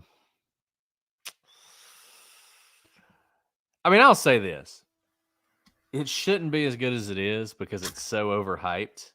But one of the few things in life that lives up to the hype is Pappy Van Winkle. It is actually really good. As Alice knows, she drinks Pappy every night. I'm sorry. I did not know what we were talking about at all. So I did not know where this was going at all. No, it doesn't have to be from France. It has to be from Kentucky, from Bourbon County, Kentucky. Wrong thing. Real. It's not champagne. Yeah, exactly. Come on. Oh, yeah. Congratulations for you winning your trial. Oh, my gosh, y'all. Can I just say real quick? I should get in man, I'm sorry if I was totally distracted because Julia's like the best thing ever. We're sleep training right now because we know how baby Brittany sleeps, which is that she doesn't. And oh my gosh, she cried through that entire episode. No, well, that's good because she has to learn. She has to learn that Mama's not going to come Oh save my her. gosh, that's terrible. This is how serial killers are made. That is not right. Serial killers are made by moms who went This is every the time they trauma. cried and picked them up, and they became entitled, and then they become serial killers. So you train them Or not she's to be like, serial nobody killers. cares about me. I might as well kill others. No, that's Oh not my true. There are gosh. very few female serial killers anyway, so you're probably I good. know. My goodness. Lagavulin, the best scotch. Somebody mentioned Uh, Lagavulin in the chat. Fantastic scotch. Yes, this is an infant optics monitor. If they want to sponsor us, that's great because I keep dropping it and breaking them and having to get new ones. There you go. If you put whiskey in the baby bottle, she'll be fine. Yeah, like people do that all the time, which is, no judgment. Look, at my sleep deprivation level, there is no judgment. If it works for you, I say go for it. My kids love whiskey. What are you talking about? Oh my gosh. Oh my gosh. Okay, I'm pulling up the ads. I'm Okay. so. I think you 500 people who are staying for ads are hilarious. Wait, how many people were here total before? I don't know what we got up to. There's still 500 people left, so. Okay. Yeah, Alice went back to work this week, so everybody congratulate Alice. Man, it's that been was not rough, easy. y'all. Hey guys, if anyone needs to hear this, if there's other parents out there, moms or dads, or you just like, I don't know, have a dog you really love and don't want to leave them to go to work. Whew, it is tough going back to work. Like, it is emotional. I called Brett, and like, this just shows Brett's actually like, the biggest teddy bear of all time. He may not want to go to brunch with me, but he will answer my phone calls when I'm freaking out in the middle of a work day and saying like, get me out of my spiral. Like, tell me that I have a brain that works, because I definitely feel like I have a brain that doesn't work. So thanks, Brett. You're the best friend. I just thought all our 500 friends should know that. You're the best, Alice. You're the best. I'm always happy to talk to you, no matter what's going on. So. Oh my gosh, that's awesome. But Alice is doing. She's I'm doing there. Great. I She's mean, doing great, and she loves you all. Heck yeah. Oh, just so you know, I've not been sad to do this. This has been really fun, except when I make my baby cry through the entire thing. You didn't make her cry. She's got. I did make her cry, but you gotta be tough, Alice. You gotta be tough. She'll never stop crying if you go to her every time she cries. I know, but she's so cute. She's just so cute. She is so cute. She's so cute. She's Whenever so much cuter than my she's other not kids. Crying. She's just being cute and sweet. She's not cute if you hold her. I mean, she's not crying if you hold her. Oh my goodness. Well, you can bring her to the ads if you want to. I mean, that's fine. No, whatever you want to do. No, she's finally asleep. Oh, well, congratulations. We should just record a few more episodes then. Well, that was my point, is that she cried through the whole episode. Add on finale. Here we go. Here we go. Okay. Jordan Harbinger. Are we going to record this on Audacity? Oh, yes. Let me pull that up. See, I'm still sleep deprived, though. Well, Make you want to know? Focus right. I know. Thank you. What's hard about going back to work? So we're sleep training, and she slept like 6 hours in a row, which she's never done in her life. And I worked 5 of those hours. Oh, wow. That's awesome. No, it's terrible because I wasn't sleeping. I'm so sleep deprived. Oh, I see. You should be sleeping. Yeah. Like, I didn't sleep. I was working in the middle of the night while she slept. And then, like, I fell asleep as she woke up. And I was like... I'd like to think that my wife is still watching this and is going to come bring me some more bourbon because I'm out. But I don't know if she is. You don't have to do that. Don't do that. I know. She's probably asleep. I'm not going to text her. Probably asleep, too. Yeah. Okay. Ready to record? Whenever you're ready. You have to put down the whiskey to record. Yeah, so this is Jordan Harbinger. What are we going to say? Well, no. Do you want to start recording? Oh, we got to start recording. All right. Ready? Whenever you're ready. Okay. 3, 2, 1, record. Awesome. I am on focus. You're on focus right? Focus right. I don't know what happened to the lady in Hoover, but it's weird. It's a weird story. Oh my gosh. That's chilling. I mean, those of you who've ever driven down 459, it's not exactly the kind of place that you just kidnap somebody. I mean, it's a very busy interstate. Like a very busy interstate. And like, what is it? A trap that like a kid was put out there? Yeah, this whole like toddler thing. I don't know. I think it's kind of like, it's funny because our whole plan was we were going to record a legal brief, so we were going to talk about the news. It was going to be a laid back discussion of the news before like this happened. We were going to talk about that Rudy case. It was so weird, where like from the very moment the story broke, you were like, "Oh, look at this! It's just amazing. I love her so much." Thank Oh you. my gosh, you're the best, Mrs. Oh wow, Brett. she got me ice and everything. Dino Thank cup. you. Can I? I love you. You know what? Okay, Oh here's wow, the thing. it's like a. I'm gonna wait for her to get back to her screen so She she didn't can just get me hear ice. She got me like the nice ice. like a nice Hey, piece of you know what Mr. globular Alice is ice. doing? Do you know what Mr. Alice is doing? Working? Still Sleeping? leaving me with 3 kids. It's John Emerald. Oh, Very good. That's Very awesome. good. That's a beautiful horse on there. It was a really cool place. It made me want to kind of move to Opelika. The only problem with Opelika, as everyone knows, is it's way too close to Stop Auburn. it. Don't say it. I knew where you were going with I that. can't, Opelika- it's hard for me to even spend money in Lee County, much less move there. My But goodness. whatever. It's fine. Okay, let's record these because it's getting hot in this closet. All right, Jordan Harbinger. Okay, we are gonna talk. There's still only sample 1, so I think we should. So we should this time. This is the hostage negotiator. Well, yeah, but this time we should talk about that and the Crime Starter Pack. The Westboro Baptist Church thing. Did he do a Westboro? You remember we ran the Westboro Baptist Church thing? It was just everybody's like, the girl. What is this? And it turned out to be Jordan Harbinger. Yes. Will you talk about that? I'll talk about that. Talk about that. I'll get started. You get started. Okay. Let's do it. I love you, Mrs. Brett, by the way. I love you, Mrs. Brett. Mr. Alice, you want to come home anytime soon to relieve me? But, it's all good. I love you too. Okay. We've got a very different kind of sponsor for this episode, The Jordan Harbinger Show, which is a podcast you really should be listening to. And I know that every day somebody tells you that you just have to listen to some podcast and you nod and say, sure. And then you never listen to it. Don't let that happen here.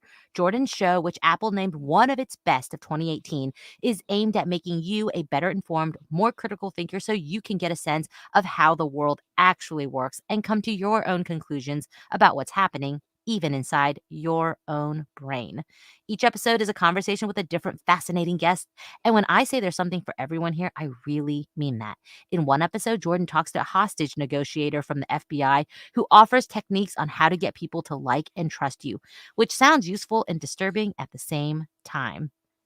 This is a show you guys are going to love. If you were listening to our show a couple weeks ago and you heard that excerpt where a lady discussed her experience with the Westboro Baptist Church and you were intrigued, that is the Jordan Harbinger Show. And that's the kind of interview you guys are going to get. Jordan has a true crime starter pack you're going to love. You should jump into this immediately if you haven't listened to it. We love the Jordan Harbinger Show, and we think you will as well. Search for The Jordan Harbinger Show. That's HARB as in boy, IN as in Nancy, GER on Apple Podcast, Spotify, or wherever you listen to podcasts. The Jordan Harbinger Show. You will enjoy it. Fantastic. People are calling me savage because I called out Mr. Alice. Guys, I am sleep deprived and it's my first week back at work and he leaves me with all 3 kids. She is savage. She's totally savage. Just kidding. You need some more bourbon. I know. All I have is water. Do you see my kids bringing me bourbon? No, they're just crying is what they're doing. You got to train them up. Except that I lock them in their rooms for sleep training. See, the dirty little secret here is that Alice doesn't really drink. Yeah.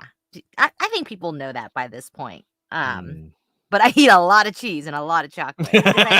She does love cheese. It's true. Do you know what I grab? Because, those of you who are newly postpartum, you're always hungry. Every time before we start recording, the fastest thing to eat is to stuff a block of cheese in my mouth because I haven't eaten all day because I'm running after my kids or working. And so literally I run past the fridge on my way to be late for the recording and grab a hunk of cheese today, Tillamook. Costco had some. Love Costco. They don't always have Tillamook cheese, but they have the little individual packets. I grabbed 3 of them because 1 pack is not enough. And I shoved all 3 in my mouth and we started recording. My kids lived on cheese for a little while. That's all they'd eat. They ate like You can live what on they it. called It's square fantastic. cheese, which was like, slices of cheese or cheese cubes. That's all they ate. So That's fantastic. And I don't even have like chocolate in my house. Like I haven't been shopping for it. So I literally eat like chocolate chips that you're supposed to cook with. That's all I have in my house right now. Bob Mata has joined the chat. Hello, Bob. Oh my Shoot, goodness. if we were in Is the it middle of still ads, live? I would just tell Bob to come on up and tell us what he thinks. I know, right? I Okay, guess we let's could finish take a moment. recording Okay, because I let's think do we ads, have a lot. and then if Bob's still here, Focus. we'll bring him back. Sorry, Alice. Goodness Focus. gracious, I'm always excited to see Bob Mata. I can't help myself. I'm also very excited, which is why I want us to focus so we can talk to Bob. Oh my goodness. Bob, Okay. we got to do our homework first. Okay. Earth Breeze. I can do this. I use a ton of Earth Breeze actually. I'll start. All right. So you guys have heard me talk about my new baby and how I have 3 kids to do laundry for now, which is a lot of laundry. Have you ever wondered why laundry detergent comes in massive plastic jugs? Who wants that? 91% of those inconvenient, awkward, heavy jugs end up in landfills and oceans, harming our planet and marine life. There has to be a better way. And it's not like you can just stop doing laundry. So do what I did. Switch to Earth Breeze. My new Earth Breeze laundry detergent eco sheets look like dryer sheets, but they're not. It's a revolutionary liquidless laundry detergent that dissolves 100% in any wash cycle, hot or cold. No measuring, no mess, and no heavy plastic jugs. Just toss the sheet in. And Earthbreeze has made the whole concept of detergent better. The packaging is lightweight, biodegradable, and plastic free. And I can tell you, my kids are dirty, and these eco sheets work amazingly. The clothes come out smelling great and are clean. If you guys have been listening to this show, you know that Mrs. Brett is the toughest judge of them all. If she doesn't like something, she lets me know. Well, she loves Earth Breeze, and she loves it for a reason, because not only are you saving space and doing something that's good for the environment, you still get a powerful clean. Earth Breeze is tough on stains, fights odors, and your clothes come out clean every time. So switch from the old-fashioned goo to something new. Right now, our listeners can subscribe to EarthBreeze and save 40%. Go to earthbreeze.com/prosecutors to get started. That's earthbreeze.com/prosecutors for 40% off. Do not miss this deal. earthbreeze.com/prosecutors. Awesome. Okay. Mrs. Brett really does love the Earth Breeze. Oh, I just got my FabFitFun Me box too. today. Wait, I'm wearing earrings from them. Oh, you wearing the earrings? It was like, Awesome. did you pick or did not you, but did Mrs. Brett pick the I think earrings? Mrs. Brett did pick the Because earrings. they're She like liked the earrings. awesome. They're Yeah. actually awesome because they're too small for baby Brittany to pull out, which by the Mm. way, I had a friend who probably is listening to this. Her baby pulled out her earring and she had to get reconstructive surgery Oh, because her ears did this. that's awful. It is awful. So I've actually been too afraid to wear earrings. And then these, look how little they are. So Yeah. she can't grab them to pull them off. There you go. Well, it sounds like you know exactly what we're going to talk about on FabFitFun. I love it. Okay, let's see. We haven't Let's done do this one yet. FabFitFun, and then we can talk to Bob. Please feel free to ad-lib the introduction. Okay. Okay. I can start. I'll talk about... You've just been killing it. You go for it. Well, I think it's because this is kind of geared towards women. So, kind of makes sense for me to start. Not to say you don't know what women want. I'm hurt. It's okay. I just want to say that Mrs. Brett just texted me individually, not you, and said, wait, Costco has Tillamook? Yes. There you go. No, it was new today. I wanted to tell Mrs. Brett. I walked by the cheese aisle. She was literally there today. We may have run into each other. And I literally did like and went backwards and was like, Tillamook. And I kind of knocked an old lady by accident because I was so excited about the cheese. She lived a good life. Yeah, exactly. Okay. Sorry. Mention these talking points. Okay, FTC disclaimer. It's like Well, you actually like the earring, so we should be good with the FTC. Okay. Oh, we have to actually like it. Is that the whoa? Why are there? There's just so much stuff. You have to get. It has to be a personal statement. Okay, I got you. Because otherwise, FTC will Okay. say that we're like defrauding our customers. Oh, like I love it, y'all. Okay. You're I'm definitely literally not wearing them. I defeating think it's fine. FTC. Okay. Okay, let's go. Let's go. I know you guys are a little bit tired of hearing how I am so busy with my 3 kids, being back at work, and doing 2 podcasts. I don't have time to go shop for myself, and I don't have time to know what is the fun, fab things that are out there. But guess what? Someone is curating all that for me, and that's Fab Fit Fun. And here's your free beauty and lifestyle hack. FabFitFun is the best way to save money on beauty and lifestyle products from the brands you love. Discover new brands and treat yourself to something nice without overpaying. I haven't bought myself jewelry in God knows how long. And when my FabFitFun Sorry, I have to make sure I say it right. And when my FabFitFun box came, these adorable earrings came. And oh my goodness, I'm wearing them now. All of you watching on YouTube can see them. I absolutely love them, and I didn't have to leave my house to buy them. That's the best part. As So a what is? FabFit Oh, Sorry. go ahead. No, you go. No, you do that last bit. As a FabFitFun member, you get exclusive access to shop thousands of curated products from top lifestyle products and brands like Fenty, Kate Spade, Gloss. Oh no, I don't know how to say that. Like Fenty, Kate Spade, and many more for up to 70% off. And I'm going to share one more thing I got in my box that I'm so excited about, and y'all are going to call me such a mom. I got a fanny pack from Obey and a workout app that goes with it. I am so excited about all of the things that came in my box. And Alice, I totally got the fanny pack too. So no shame. No shame.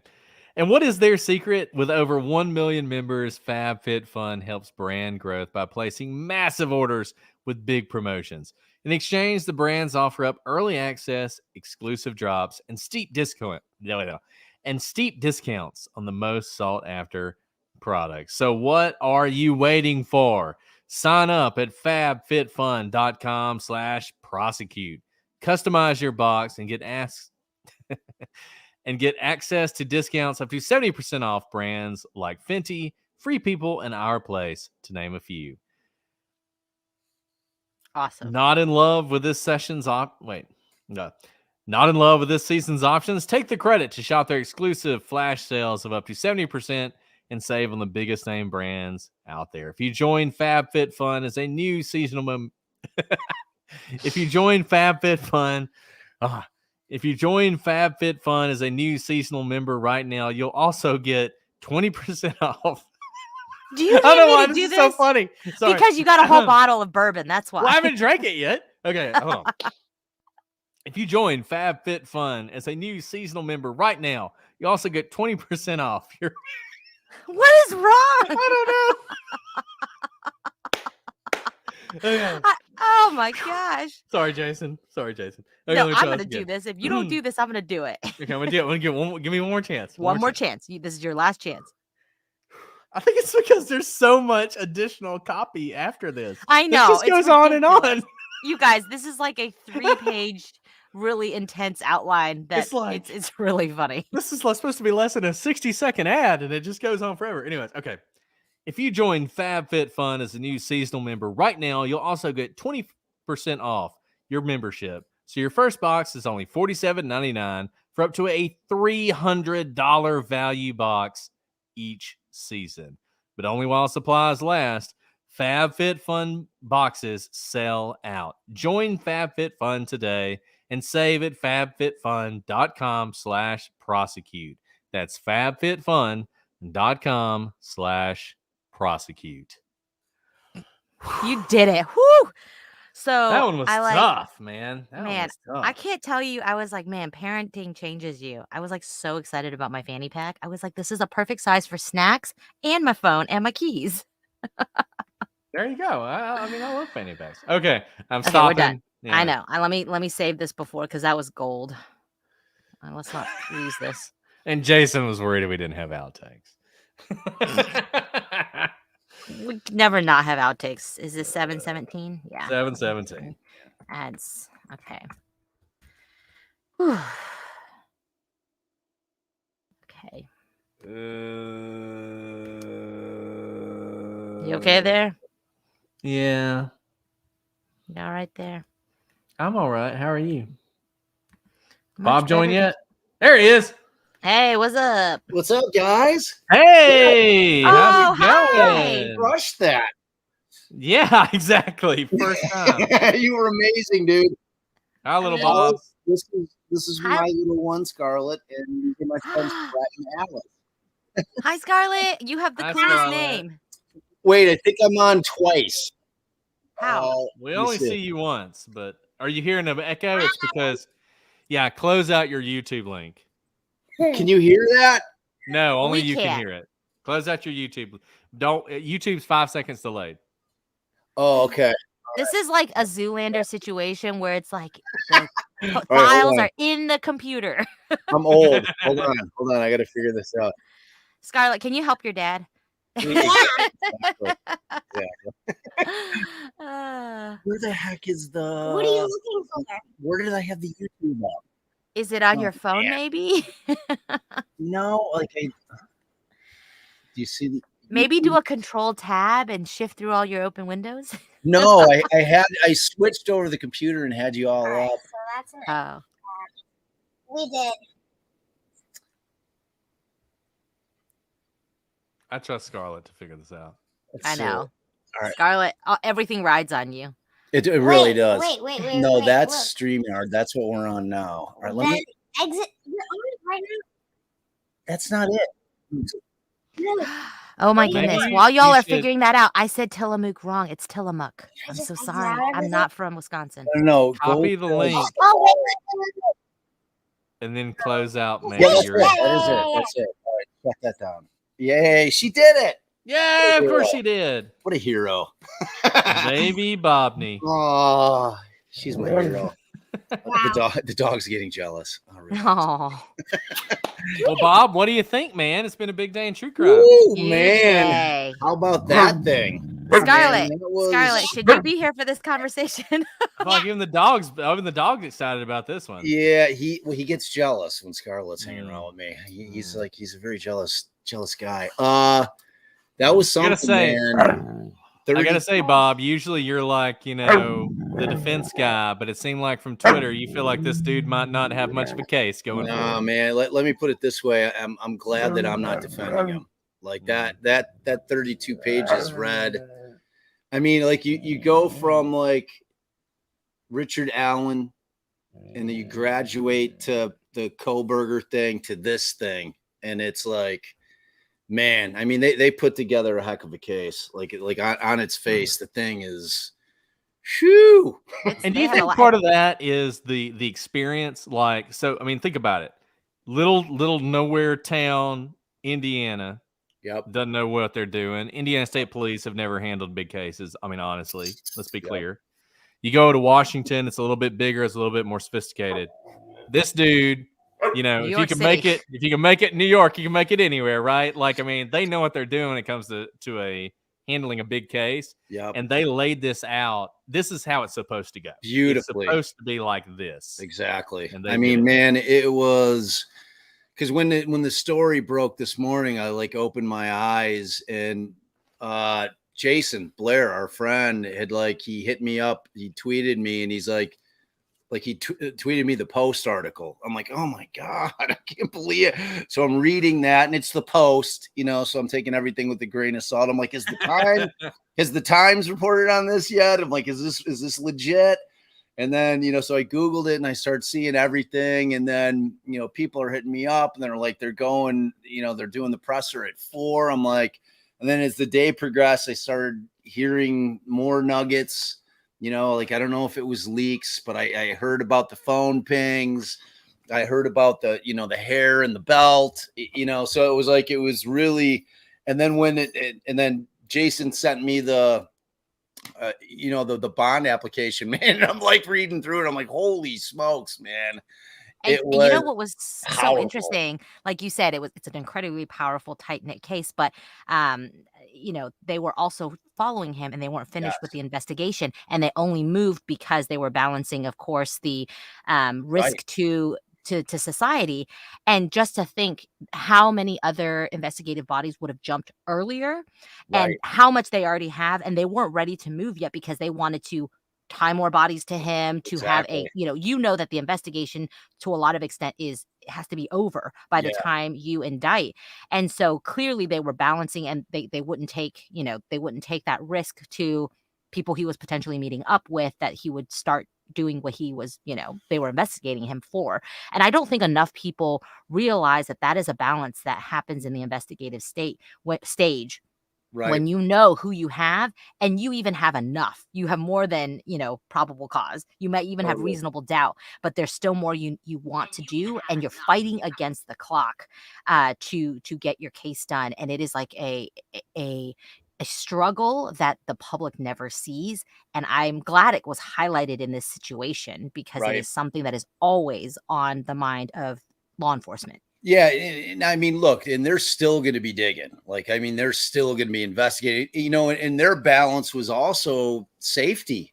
You know what I'm saying? I mean, they were obviously still I mean, this guy's still walking around with a burner, like on Tinder. I mean, like, there is no, like, I don't, like, the gap in time means nothing to me. I have zero doubt that they're going to connect more bodies to this guy. You know what I mean? Mhm. All right, you got to go. Like, we're going to get into some stuff I don't want you to listen to. Love the hat, though. Love That's the hat. really fair. Scarlett, it's so nice to meet you.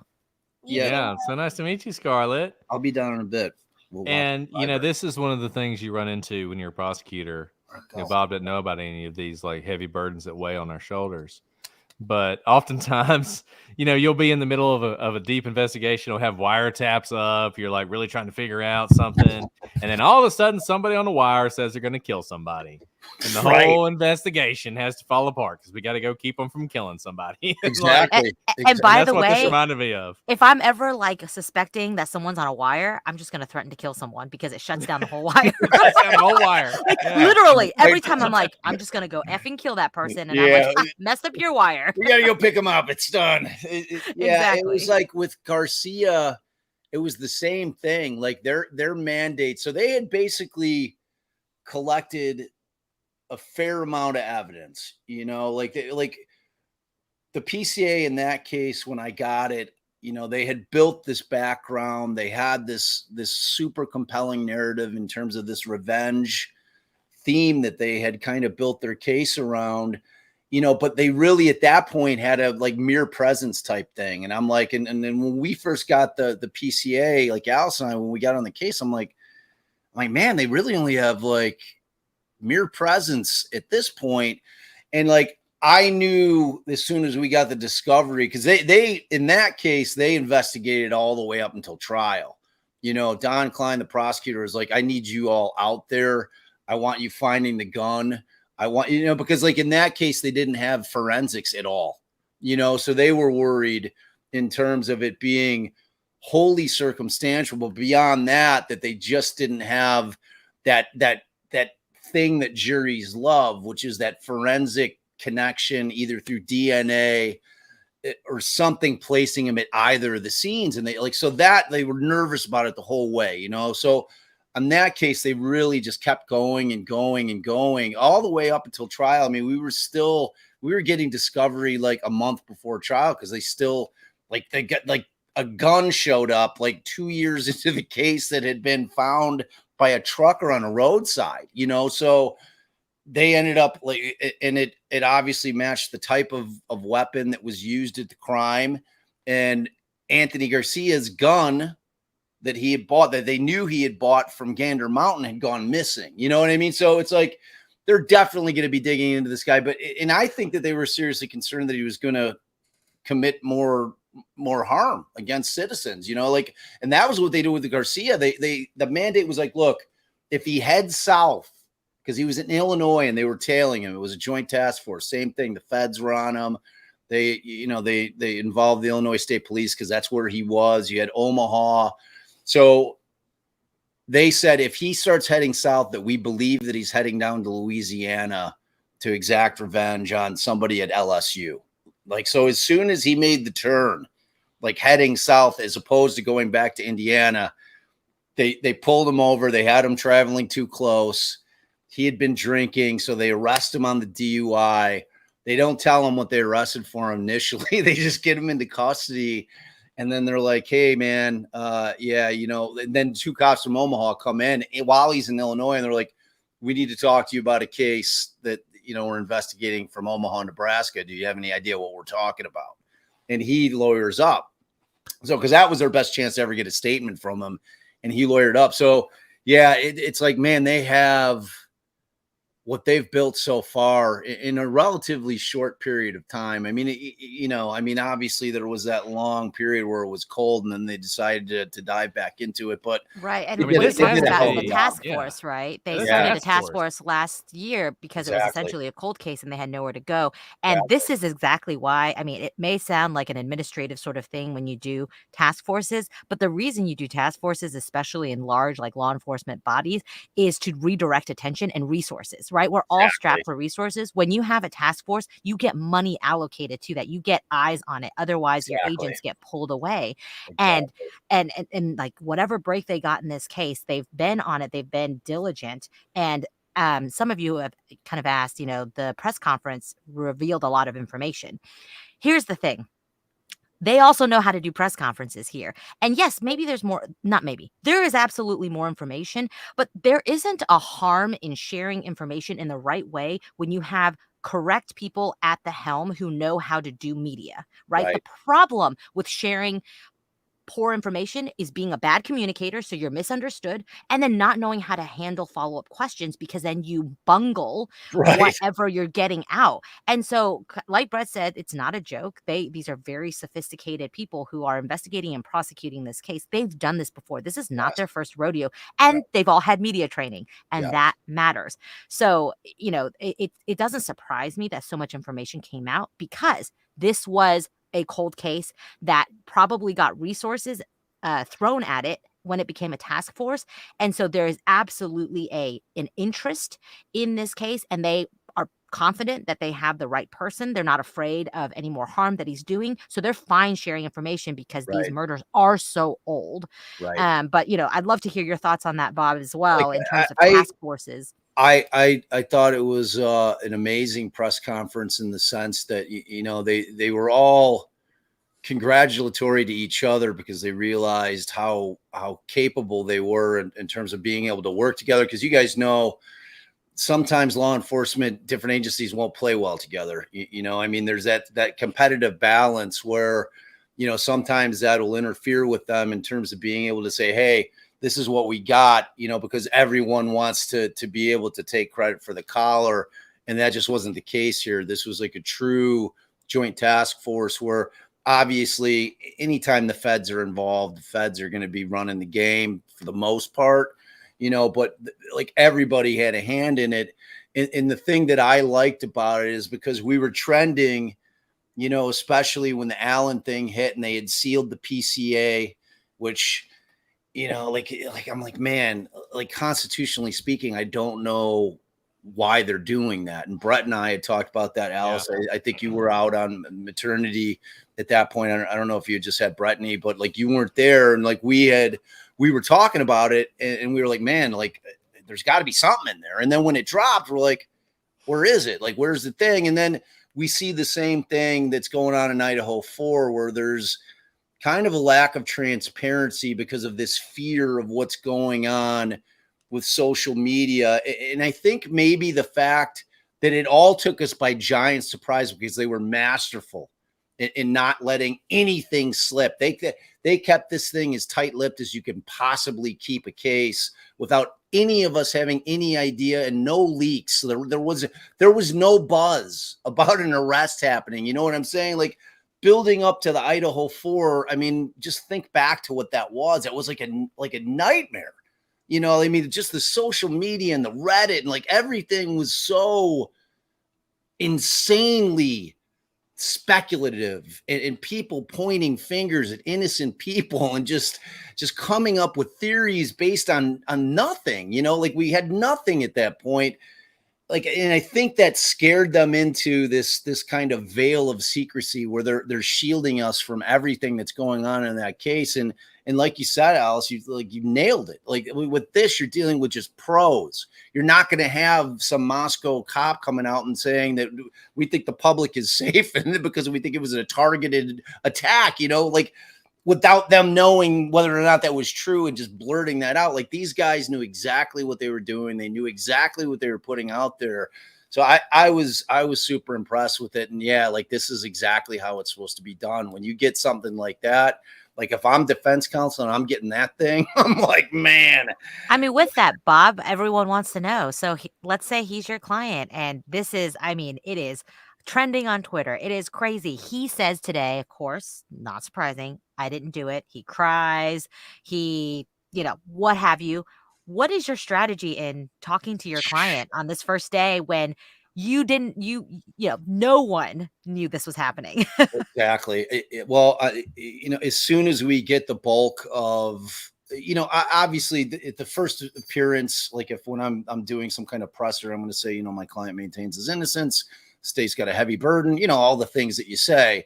And then I'm waiting for the discovery to come in. And then I'm looking and I'm saying, well, the first conversation I have when I go to jail and sit down with them, I'm like, well, we need to go through this piece by piece. This is what they're saying that they have on you, and it's problematic. They've built a very strong case. Now, obviously, when we get the discovery in, we'll do what we can to try to mitigate the damage if we can. What Sometimes about before you get the discovery? Like you literally meet him at court and you guys are now alone. I mean, like, what do you say to him? I'm telling him that we've got an uphill battle. I've never done anything with a client where I'm nothing but pragmatic and transparent with them. I'm not that guy that's like, oh, we're going to beat this case. Like if I think they've got a very, very tough road to hoe ahead of them, I'm telling them that, and it's like, I've been doing this long enough to know when I can read a PCA that leans heavy guilty. And this thing is that, I always leave that wiggle room in the event that, I can find some flaws in the investigation, or, I have experts looking at the phone data or the DNA data and they can poke some holes in it. But man, when you look at this thing on its face, you've got to be honest with your client, and you have to say, look, man, like I hear you're telling me you're innocent, and I respect that. And, and if he comes back at me, well, like, I need a lawyer who believes in me. I'm like, that's not what we're dealing with right now. I'm in a position where I don't know. And all I have is what I have in front of me. And I could just tell you that based on my years of experience that we've got problems. You know what I'm saying? What might be a strange question. I mean, I have never discussed this with you, but I take from your Twitter comments that you're not a fan of the death penalty. New York doesn't have the death penalty. In some ways, does that make your job harder as a defense attorney? Because if they did, yeah, right, there's not that carrot. Like that's always the thing that you can use it to convince your client to take the plea. They're going to take death off the table, just take life without, and that, so yeah, it does. Cause it almost guarantees that you're going to go to trial because they have nothing to lose. Right. So it's like, you can't give this guy anything. You can't give him a chance to be paroled if you're right. There's nothing. Like you're in that position where you're like, okay, well, we're going to just have to go to trial and hope the state screws it up, which, in a case like this, in that state, with those attorneys that'll be handling it, you're going to get the best of the best. You're going to get exceptionally bright attorneys from the prosecutor's office handling this. You're not getting like this guy they put on Sarah Turney's case, her sister, Alyssa Turney's case. Like I'm watching that and like my heart's breaking, because Sarah Turney's been fighting for justice for her sister forever.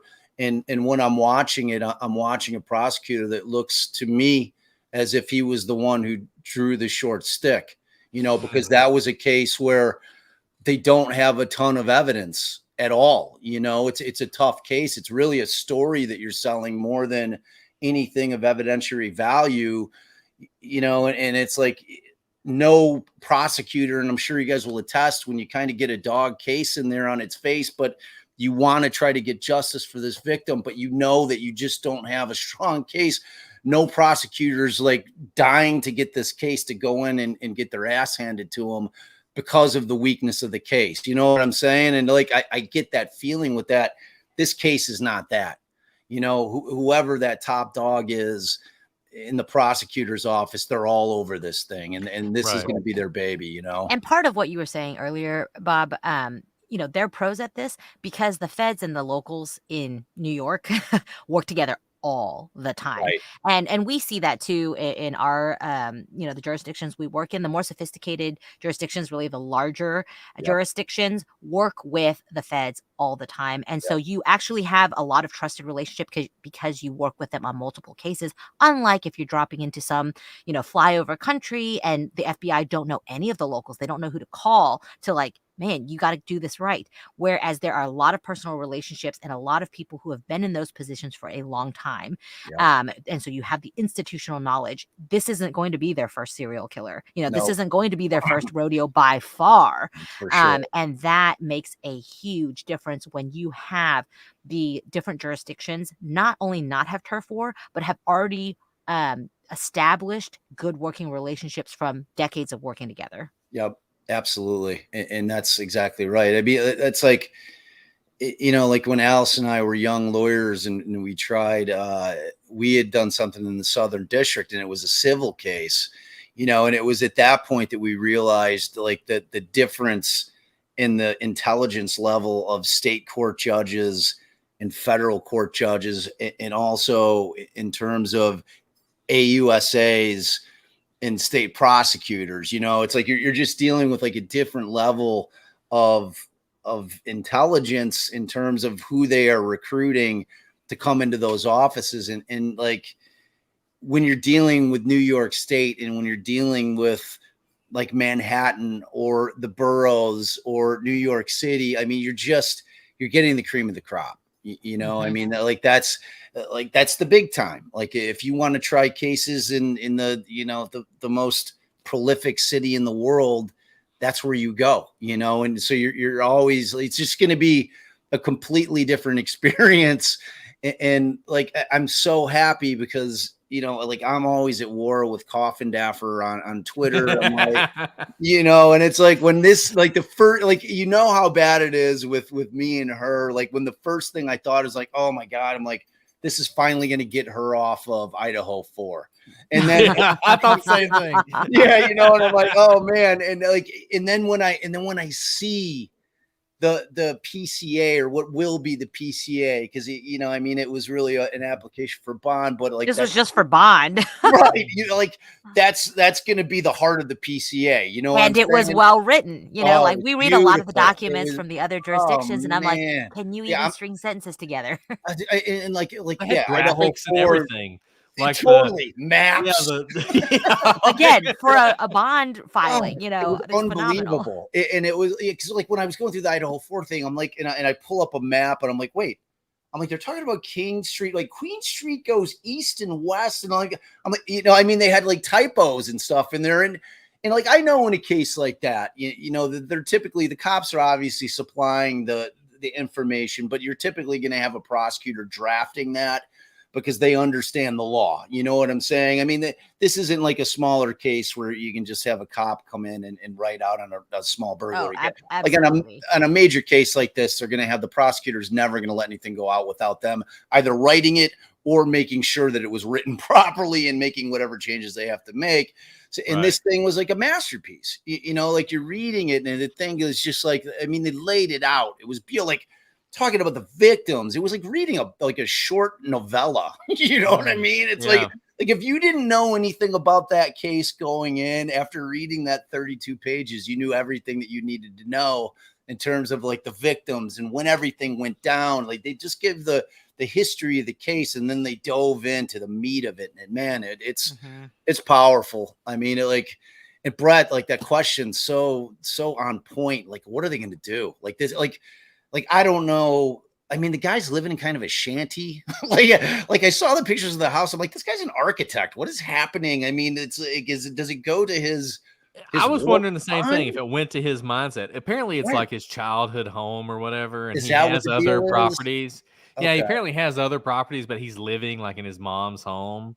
And I'm fascinated by psychology. Really, and I don't know, Bob, how early you came in, but I mean, one of the questions I was asking to Julia, who was an FBI profiler, is trying to get into, what makes someone like this do this, and the complexities there. I mean, the eternal question. Right. And I wonder about the same thing. If that's like him living in his childhood home somehow is connected. Reliving some trauma or like writing a trauma. or just never being able to escape that trauma, you know, like he's never gotten over the trauma and whatever drives these guys to doing this thing. It was like, I tried to dig into it with Gacy, you know, and I'm trying to like talk to psychologists. Because Gacy was a successful guy. You know, I mean, that picture of Gacy standing next to the first lady. I mean, he had success. It's like I was looking at, like I kept saying, I'm like, I feel like I'm looking at Gacy with this guy. Like when I was looking at him and then I watched that bizarre 40-minute you know, like documentary he did with the guy from France where, you know, and then he gets to the very, if you like painfully make your way through that entire 40 minutes, like the last few minutes where he starts talking about this hammer that he has, it sends chills up your spine. Like if you guys didn't make it that far into that thing, go to the last 5 minutes. And he talks about this hammer and that he's had to use this hammer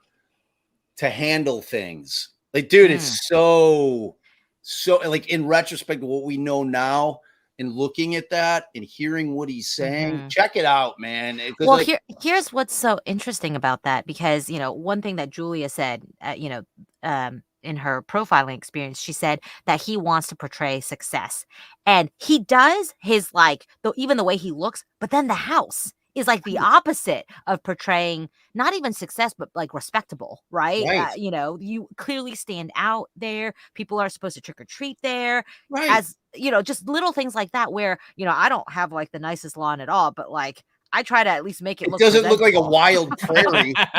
You know what I mean? I'm like this guy has like some kind of wilderness prairie going on in his front yard, and like he hasn't had any kind of yard work done in years. Yeah, like, I mean, the depths of like what's going on in that guy's mind. And it's like, you know, you hear them talking about burners. Like, to me, in my world, a burner is that you're going to some remote location that doesn't have video. You're using cash to buy a phone that is a burner. You're using cash to buy minutes on a card. Like, as soon as he starts attaching his name and or address or any kind of link to any of his other phone accounts, it's no longer technically a burner. You know, it's like a burner is, you know, I mean, there's not supposed to. And I was actually having a conversation with an ex homicide guy today, like kind of while this, like not related to this. And he was telling me that he had a buddy that had developed this software that they ultimately ended up selling to LexisNexis that basically is able to take so it extracts everything from a burner phone, and then it literally imprints it onto like kind of a data sheet where it'll give you data points. Like, the point being that it'll take what your typical phone use is from your normal phone. Like, say, like on Monday, he goes to the cleaners. On Tuesday, he goes to the Jewel and goes grocery shopping. You know, he's typically texting from, and it overlays what you do normally on your own phone with what you did on the burner to show that the habits of both those phones. It's a really cool concept. And it was the first time I had heard of it. So it's a super interesting concept, and it sounds super useful as a tool. It's like how people will create fake Twitter profiles and then follow the same people as their real Twitter profile. And like, you can figure it out. Like, people are just, it is just really hard. Well, we are habitual creatures, you know, and that's so crazy, especially like serial killers. You know, we asked Julia, how do you tie them, like within the FBI, as being the same perpetrator? And it's that, like, we are not creative. We are actually creatures of habit, right? We kill the same way over and over. If you're a serial killer, you follow the same accounts. If you have lots of Twitter accounts, and if you use a burner phone, like, your habits are still your habits. And that's fascinating. And also, we're just not very smart. Right. And I think that there's probably like a level of compulsion going on with him. You know, that's what I'm saying. It's like, we know, at least in terms of the arrests that were made and the charges that he was indicted on, that, you know, these things ended 10, 11, 12, 13 years ago.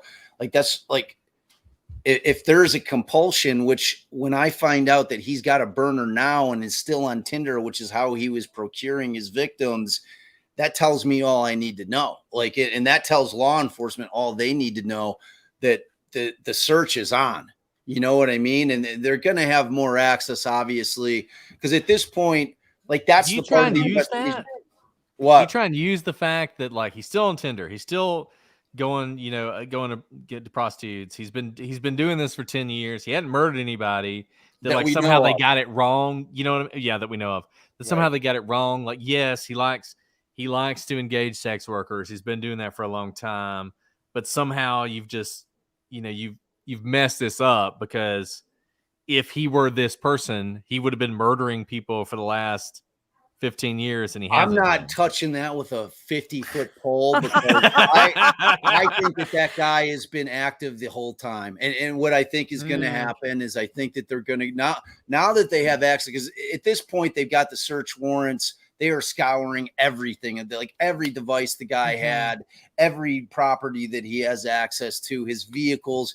They are going to be digging into everything at this point, and with an eye towards, because like I guarantee you, if I'm thinking it, law enforcement's absolutely thinking that this guy is not limited to these 4 victims, that there's more there, and if we're to believe that kind of the second set of search terms, like where he's basically tracking his own case, and these and he's typing in there, why haven't they caught the Long Island serial killer yet? And I'm like, I'm reading through like these 40 search terms where this guy is just like it smacked of what do you do, Zodiac Bob? stuff. What do you do? How are you going to represent this guy? I mean, Man, what's your play? You just say that. say reasonable doubt. Until I'm digging into the discussion, like on its face, it seems indefensible, right? I mean, like there is, but everyone gets counsel. Everyone gets trial. Everyone gets trial, But like, and the first thing I asked my dad, I'm like, in terms of like defending cases, I'm like, and I asked him that. I said, well, what happens if you have a guy who's clearly guilty, and he's demanding that you go to trial? And my dad said it's simple. I go in and defend the principles of the Constitution. I make sure that the cops did their job right. I make sure that the prosecution's doing their job right. And I make sure that he gets a fair trial. And then I've done my job. And to me, that resonated. It made sense. I mean, every case isn't about winning. I mean, sometimes there's cases where you have facts that are so powerful. And we're talking, like Brett said, we have a case where there's going to be little to no incentive for him to plead out. He might as well take the shot at trial. And you're stuck going to trial on it. I mean, because I'm stuck going to trial doesn't change anything about the fact that I am buried under a mountain of bad facts that I'm not going to be able to mitigate. It's so this is what I would do if I were the defense counsel, because you still have to tell a story. Yes, of course, you want to hold the government to their burden, but I would say basically, I don't think I'd put many people on, if anybody, but say that he's a scumbag, but not for the reasons he's being accused of. He has this beautiful family and he's a successful man, but yeah, he engages sex workers and he's kind of a gross, he's a sex fiend. He has a sex addiction even, but that doesn't make him a killer. So, basically make him relatable as a faulty person, but not a serial killer. Right. And I would say, yeah, absolutely. How many people are on Tinder? How many people? He's embarrassed. He has a burner phone because he has a wife and kids and he has a respectable business and he works in Manhattan and he is, a man who owns multiple properties. He has everything to lose. Why would he kill anybody? But he liked to have sex with people who are not his wife. That's what I would say. And it was just you've got a ping from Midtown Manhattan. There are 20 million people in Midtown Manhattan, Right. And it was just in my building alone. Because he ended up hooking up with all 3 of these girls that he's been charged with first degree just before they were murdered, and he happened to leave his wife's hair on their bodies. That was all a massive coincidence. Like, but here's the thing, Bob, not the droids you're looking for, Bob. Bob, I know you're a much better attorney than that. What you do as a defense or as any attorney is you just ignore the facts, right? Like, Well, yes, you I have agree to. with you. Those are the facts, but I'm not talking about the hair. I'm not even going to try to defend the hair. I'm literally just going to tell my story with blinders on, Right. as if you're not talking, prosecutor. And Totally. because the jury, it's very effective. I've seen this done effectively by very good defense attorneys. They are drawn in. If you're a good storyteller and you Right. have their rapt attention, they will listen to everything you're saying. And your version of the story didn't have anything to do with hair. So what you're Right. telling me is absolutely right. Right. And all you need is one person. That looks like my dad. That looks like my son. That looks like someone I know. There is no way an architect would give up everything to go kill all these women. How would he even have time? He's busy. He's busy building buildings, you know? Right. Yeah. I and mean, and that's what I would do. yeah, like the reality is I'm obviously looking into like some kind of mental defect defense. Like like immediately I'm getting him evaluated. But like it always harkens me back to what went on with Gacy. Now Gacy left my father and Amaranti no choice because he had come in and he gave 5 statements and admitted to killing at least 6 of the kids. You know what I'm saying? So like at that point, there was no walking it back. Like, he was in custody. He waived his rights. There was no suppressing those statements. They were coming in. And so they knew that their only avenue was going to be that he's mentally ill, that he's got a sickness, that he's got a compulsion. Like, cause back then, I mean, it was, it's still impossible. It's the hardest defense. It's the absolute defense of last resort. I mean, like no defense attorney, because no one believes it, and you've got this guy that is doing the exact same thing that Gacy's, like, it's exactly like you guys were saying.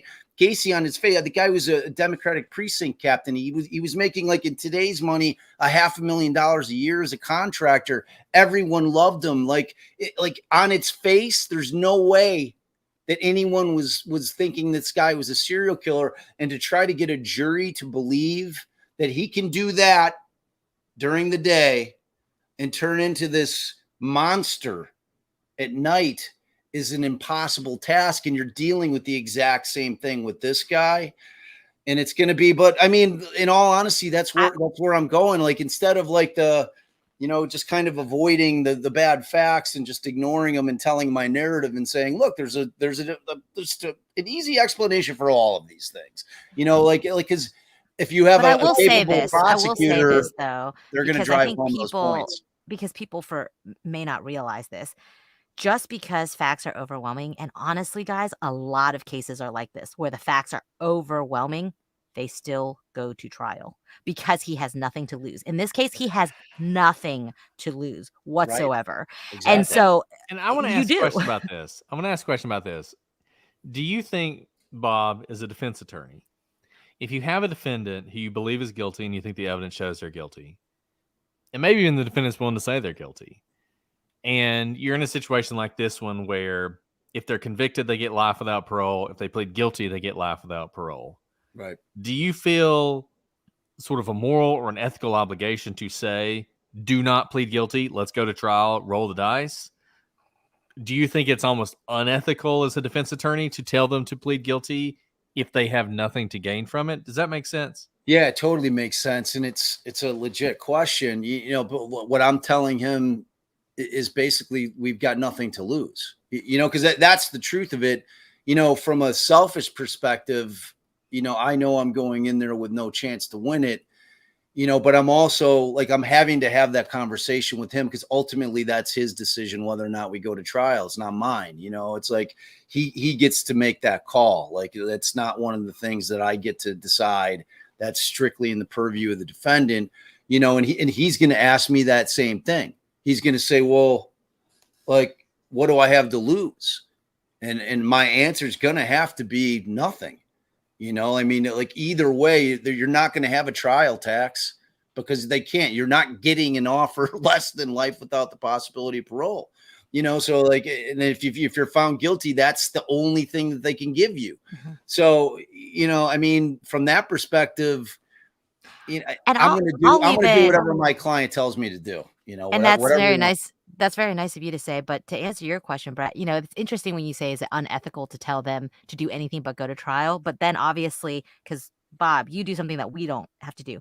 Going to trial, obviously, yes, you get to roll the dice, but there are a lot of costs to going to trial. Everything becomes Huge. public. Witnesses are on there. I mean, it's already, a lot of it's already out there, but your loved ones get to watch the parade of victims and everything you did to them and the autopsies. And I mean, it is gut wrenching. A And nightmare. of course, a psychopath may not be affected by that, but all of the people who know him and love him and maybe still support him in spite of or because they can't believe it will know all of this for all time. And that certainly is something to factor in that I don't think is as easy as, oh, It's you not. shouldn't advise that because it's just because you at least get to roll the dice. And that's what I'm trying to sell him on. Like sometimes I'll have clients that would insist on going to trial, and Alice, what you just like exactly what you just said is my sales pitch to them to not go to trial, because you're about to lay it all out on the line. All these deep dark secrets that you've had for a decade plus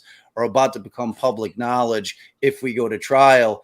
And it's a compelling argument, in terms of me trying to convince my client, this is why we don't go to trial. You just say, look, you got me, and I'm going to call it a day. And then everything is going to stay with people wondering what happened and what went on, as opposed to you torturing the victims' families with them having to relive it all, torturing your own family, your parents, if they're still alive, your wife and your children. Like, do you want your kids having to try to go to school anywhere in this country with this case being publicized on the front page of the paper and on the news and online every day for the next 3 years? I mean, like it's a compelling argument in terms of why, but at the end of the day, if you've got that guy that's just like, I want to go, like, I've got to go, like I can't tell him, no, I'm not going to go to trial on your behalf, so I would obviously try to sell him on that approach. And it's a tough gig, But I have to, dealing with that defendant side of it is a whole different thing, and I have to say, and tonight it's kind of funny. We're kind of switching roles a little bit. But I want to uh, throw this a hard thing that the defense has to do when you have a tough case like this, and you have a client who insists on going to trial. There very well may be an appeal based on ineffective assistance of counsel. So even though you are convinced of everything, you still have to document why you don't put on character witnesses. You have to show that like this person's gonna like ruin you if they get put on there.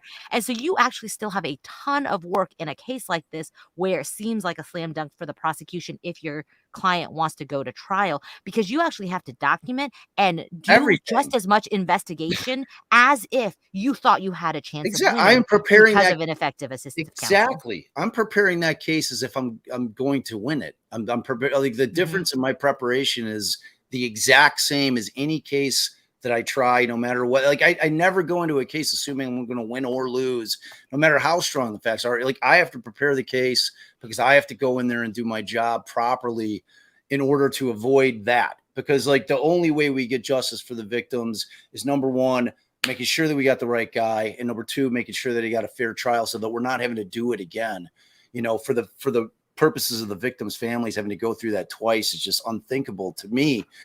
So like to what you always want that strong attorney on both sides of the aisle going in and putting on a good trial. And from me, from a like private practice standpoint, like, if I have a case like this and he's retained me privately, and he's saying, I want to go to trial, I know for a fact that it is shutting the rest of my business down for 3 years. I mean, I've lived it.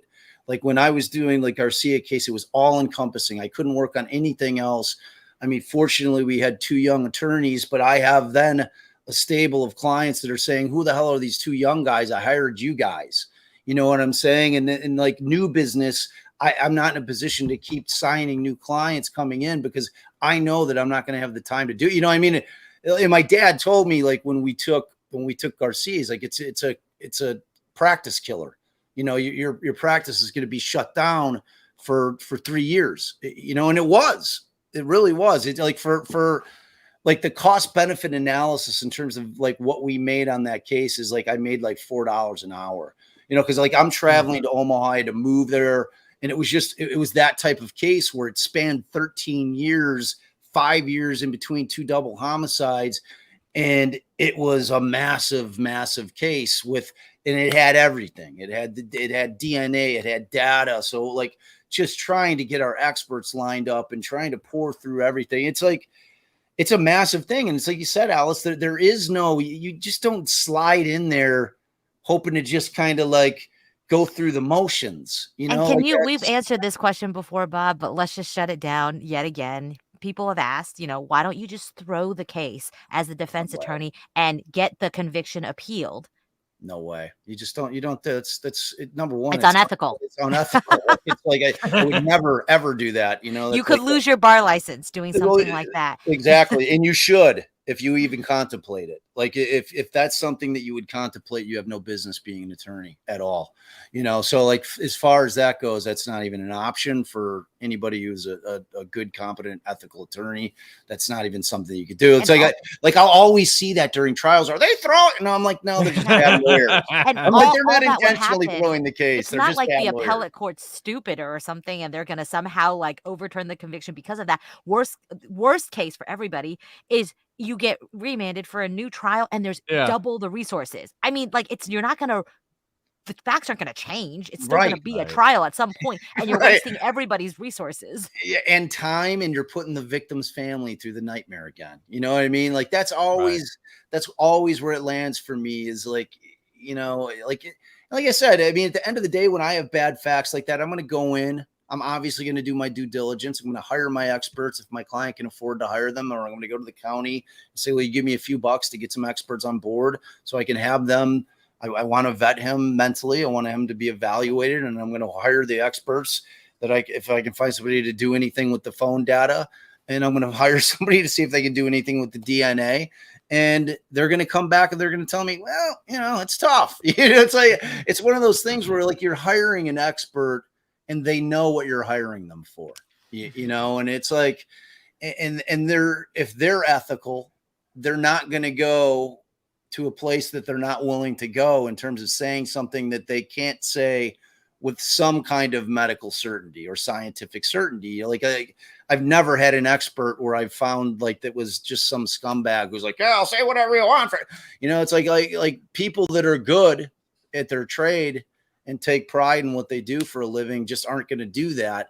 So, and ultimately, if you're hiring some bottom feeder because out of desperation, because you can't find an expert, like I had an awful case that was, it wasn't a homicide, but it was a child that was a stepchild of my client's.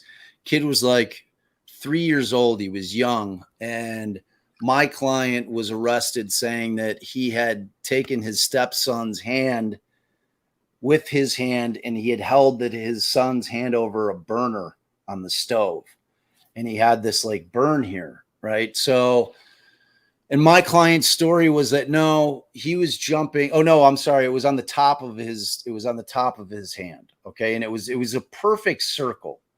All right. So in the state's theory was that he had held his stepson's hand over the flame, high enough to where it burned made this hideous wound.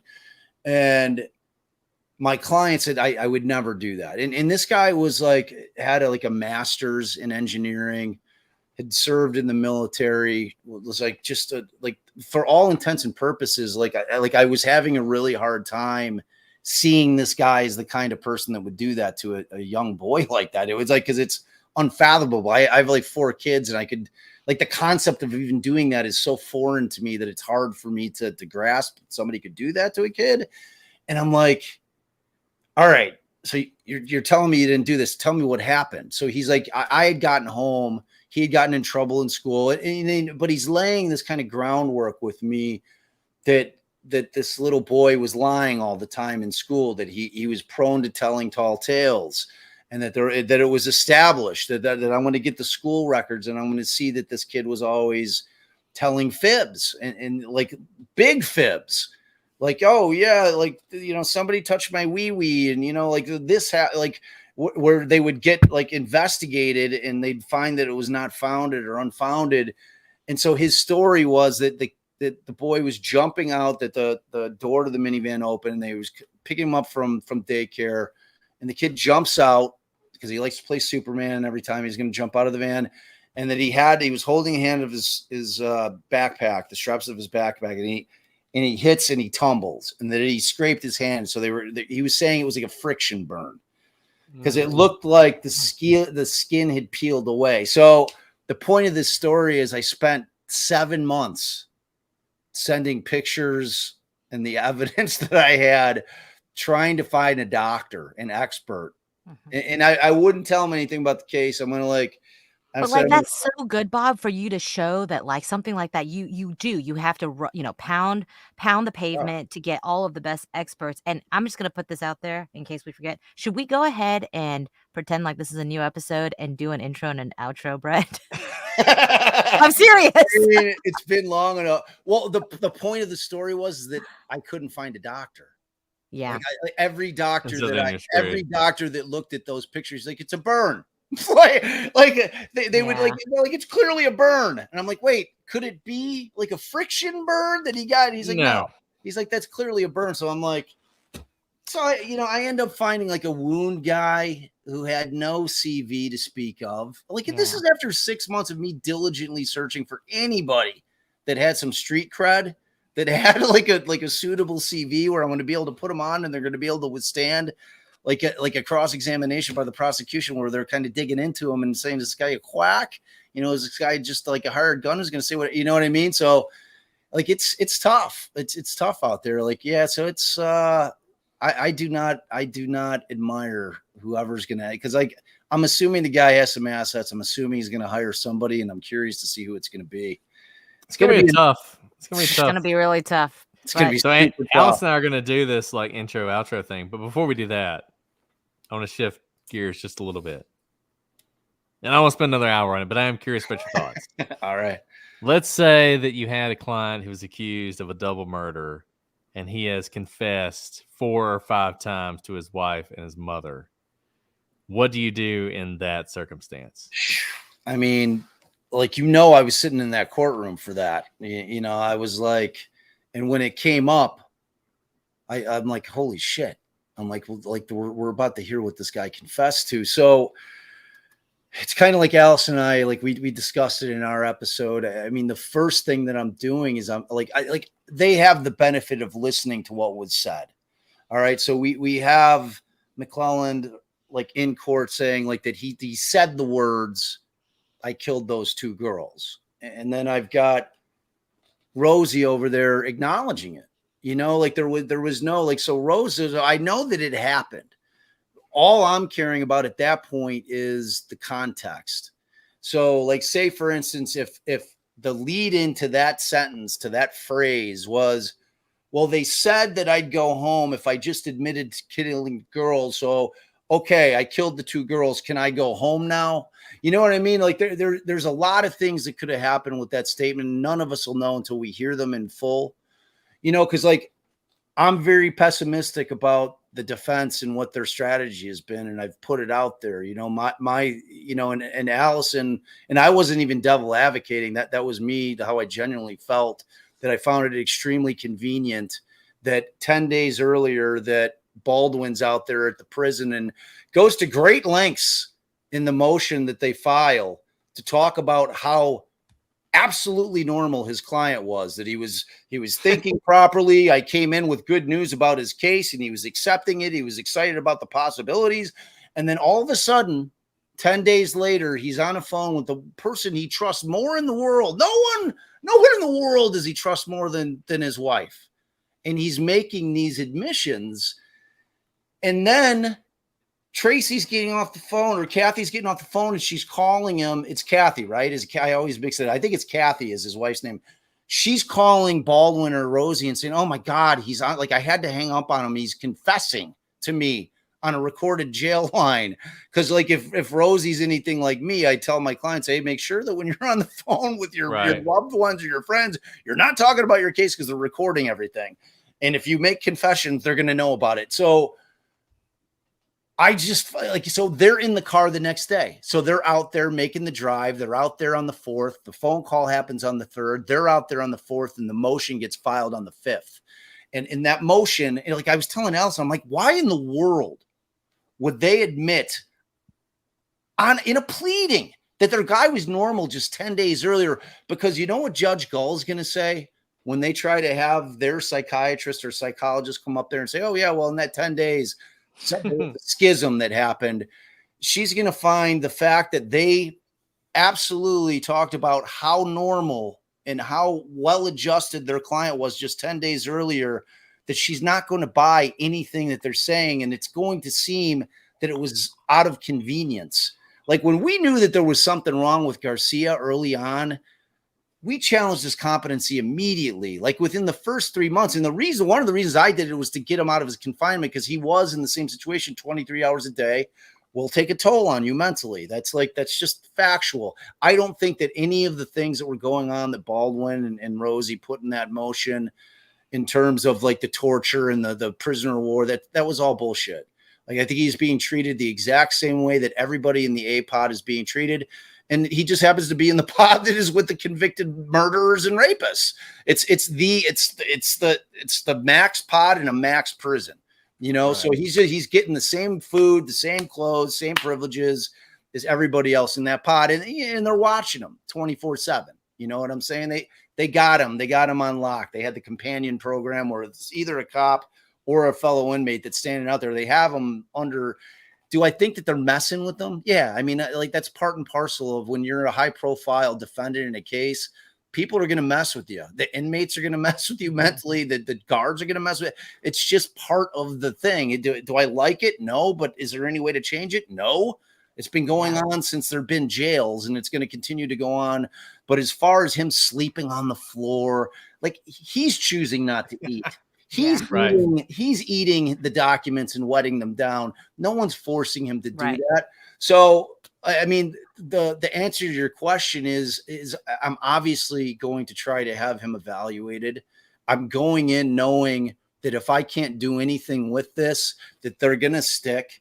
The judge is going to say it's going to go to wait. I'm not suppressing anything. You haven't convinced me of anything. I think that these are and beyond that, if like the argument I was making in our pod, I'm like, look, just because if they say that he's schizophrenic or he's got some kind of mental illness going on, that doesn't mean that what he said wasn't true. Yeah. That's the problem. That's what the problem is. Maybe it makes him more prone to telling the truth. Mm-hmm. As opposed to making up some fanciful, I don't know, man. I think the thing's going to plead out, man. I really do. Well, look, I think, especially with the news today, this has already been a fascinating year for true crime. Yeah, it really has. I mean, between Delphi and Idaho and now LISK, dude. Next year, 2023, the biggest year that I could, like. I mean, 3 CrimeCon's going to be lit this year. Yeah, seriously. Y'all better be going to CrimeCon. Don't make me sad. I've got like a wedding. Like, that's right. You can't be there. Oh, that's right. Sorry. We'll FaceTime you in. We'll represent for you. Yeah. All right. That's gonna be Alice, do you want to do our? We'll do our intro and outro. You gotta come with Let me think of a name for you. Okay. And then I already called you Serial. Jason can figure it out from there. Okay. Okay. Man, this is not going to make any sense because I'm really tired, so I'm just going to go with it. Go with it. Welcome back to the Prosecutor's Legal Briefs. I'm your host, Alice, and I'm joined, as always, for a nightcap with my co-host, Brett. Hello, Alice. This is a nightcap because we've been talking for a while, but we have our best bud in true crime, our favorite defense attorney, Bob Mata, with us tonight to talk about all things LISK and maybe even a little bit of Delphi while we're talking. Why not? We will always talk to Bob about anything he wants to talk about. But tonight we are talking about the Long Island serial killer who has just been recently arrested. And, you guys got to stay tuned because Bob and I just might switch roles for once. And I think he might prosecute this case and I might just be defending it. Oh, you're we'll do- so good, Alice. You're so good. I do what I can. Okay, let me ask. She's her. a natural. Just a natural. Exactly. It's like I have a podcast or something. It's like you do have a podcast or something. Awesome. Bob, thank you so much for joining us. Of course, my pleasure. I wanted to jump on earlier. I had made a commitment because I obviously didn't know there was going to be an arrest in this case today. So, it started at the same time, but I was glad I was I was happy that you guys were still going. I came in, I'm like, is this still alive? You know, you guys and you know what? Never know. Yeah. It wouldn't have been if we weren't messing up our ads for so long. We would definitely be off. So the fact that we can't do ads means that we got to talk to you, and we got a surprise middle of the night episode tonight, which is the best way to spend a Friday night, Bob. And we love Defense Diaries. We love you, Bob. We are so glad that you are a friend to us and to the podcast, and you always have brilliant things to say. So you guys check out Defense Diaries. We know you already do, but in case you somehow haven't, go listen to Bob more. And we are so happy that we got to be joined by Scarlett today as well, who is really, the best Mata, and also the brains in that family. So her Allison, definitely her Allison. That's right, exactly. The women in that family are just strong, and I love that. Me too. So with that said, until next time, I'm Alice. And I'm Brett. And this is the Prosecutor's Legal Briefs. Awesome. Beautiful. I love you guys. Thanks Bob. You're the best, man. We guys love you so much. And baby Brittany just woke up, so I got to go. There you go. It all works out. It was awesome. You guys have a great weekend. You too. Good night, everybody. Thanks for staying late. Good night. For like 3 hours. Gee, it was a good one. Bye. Bye.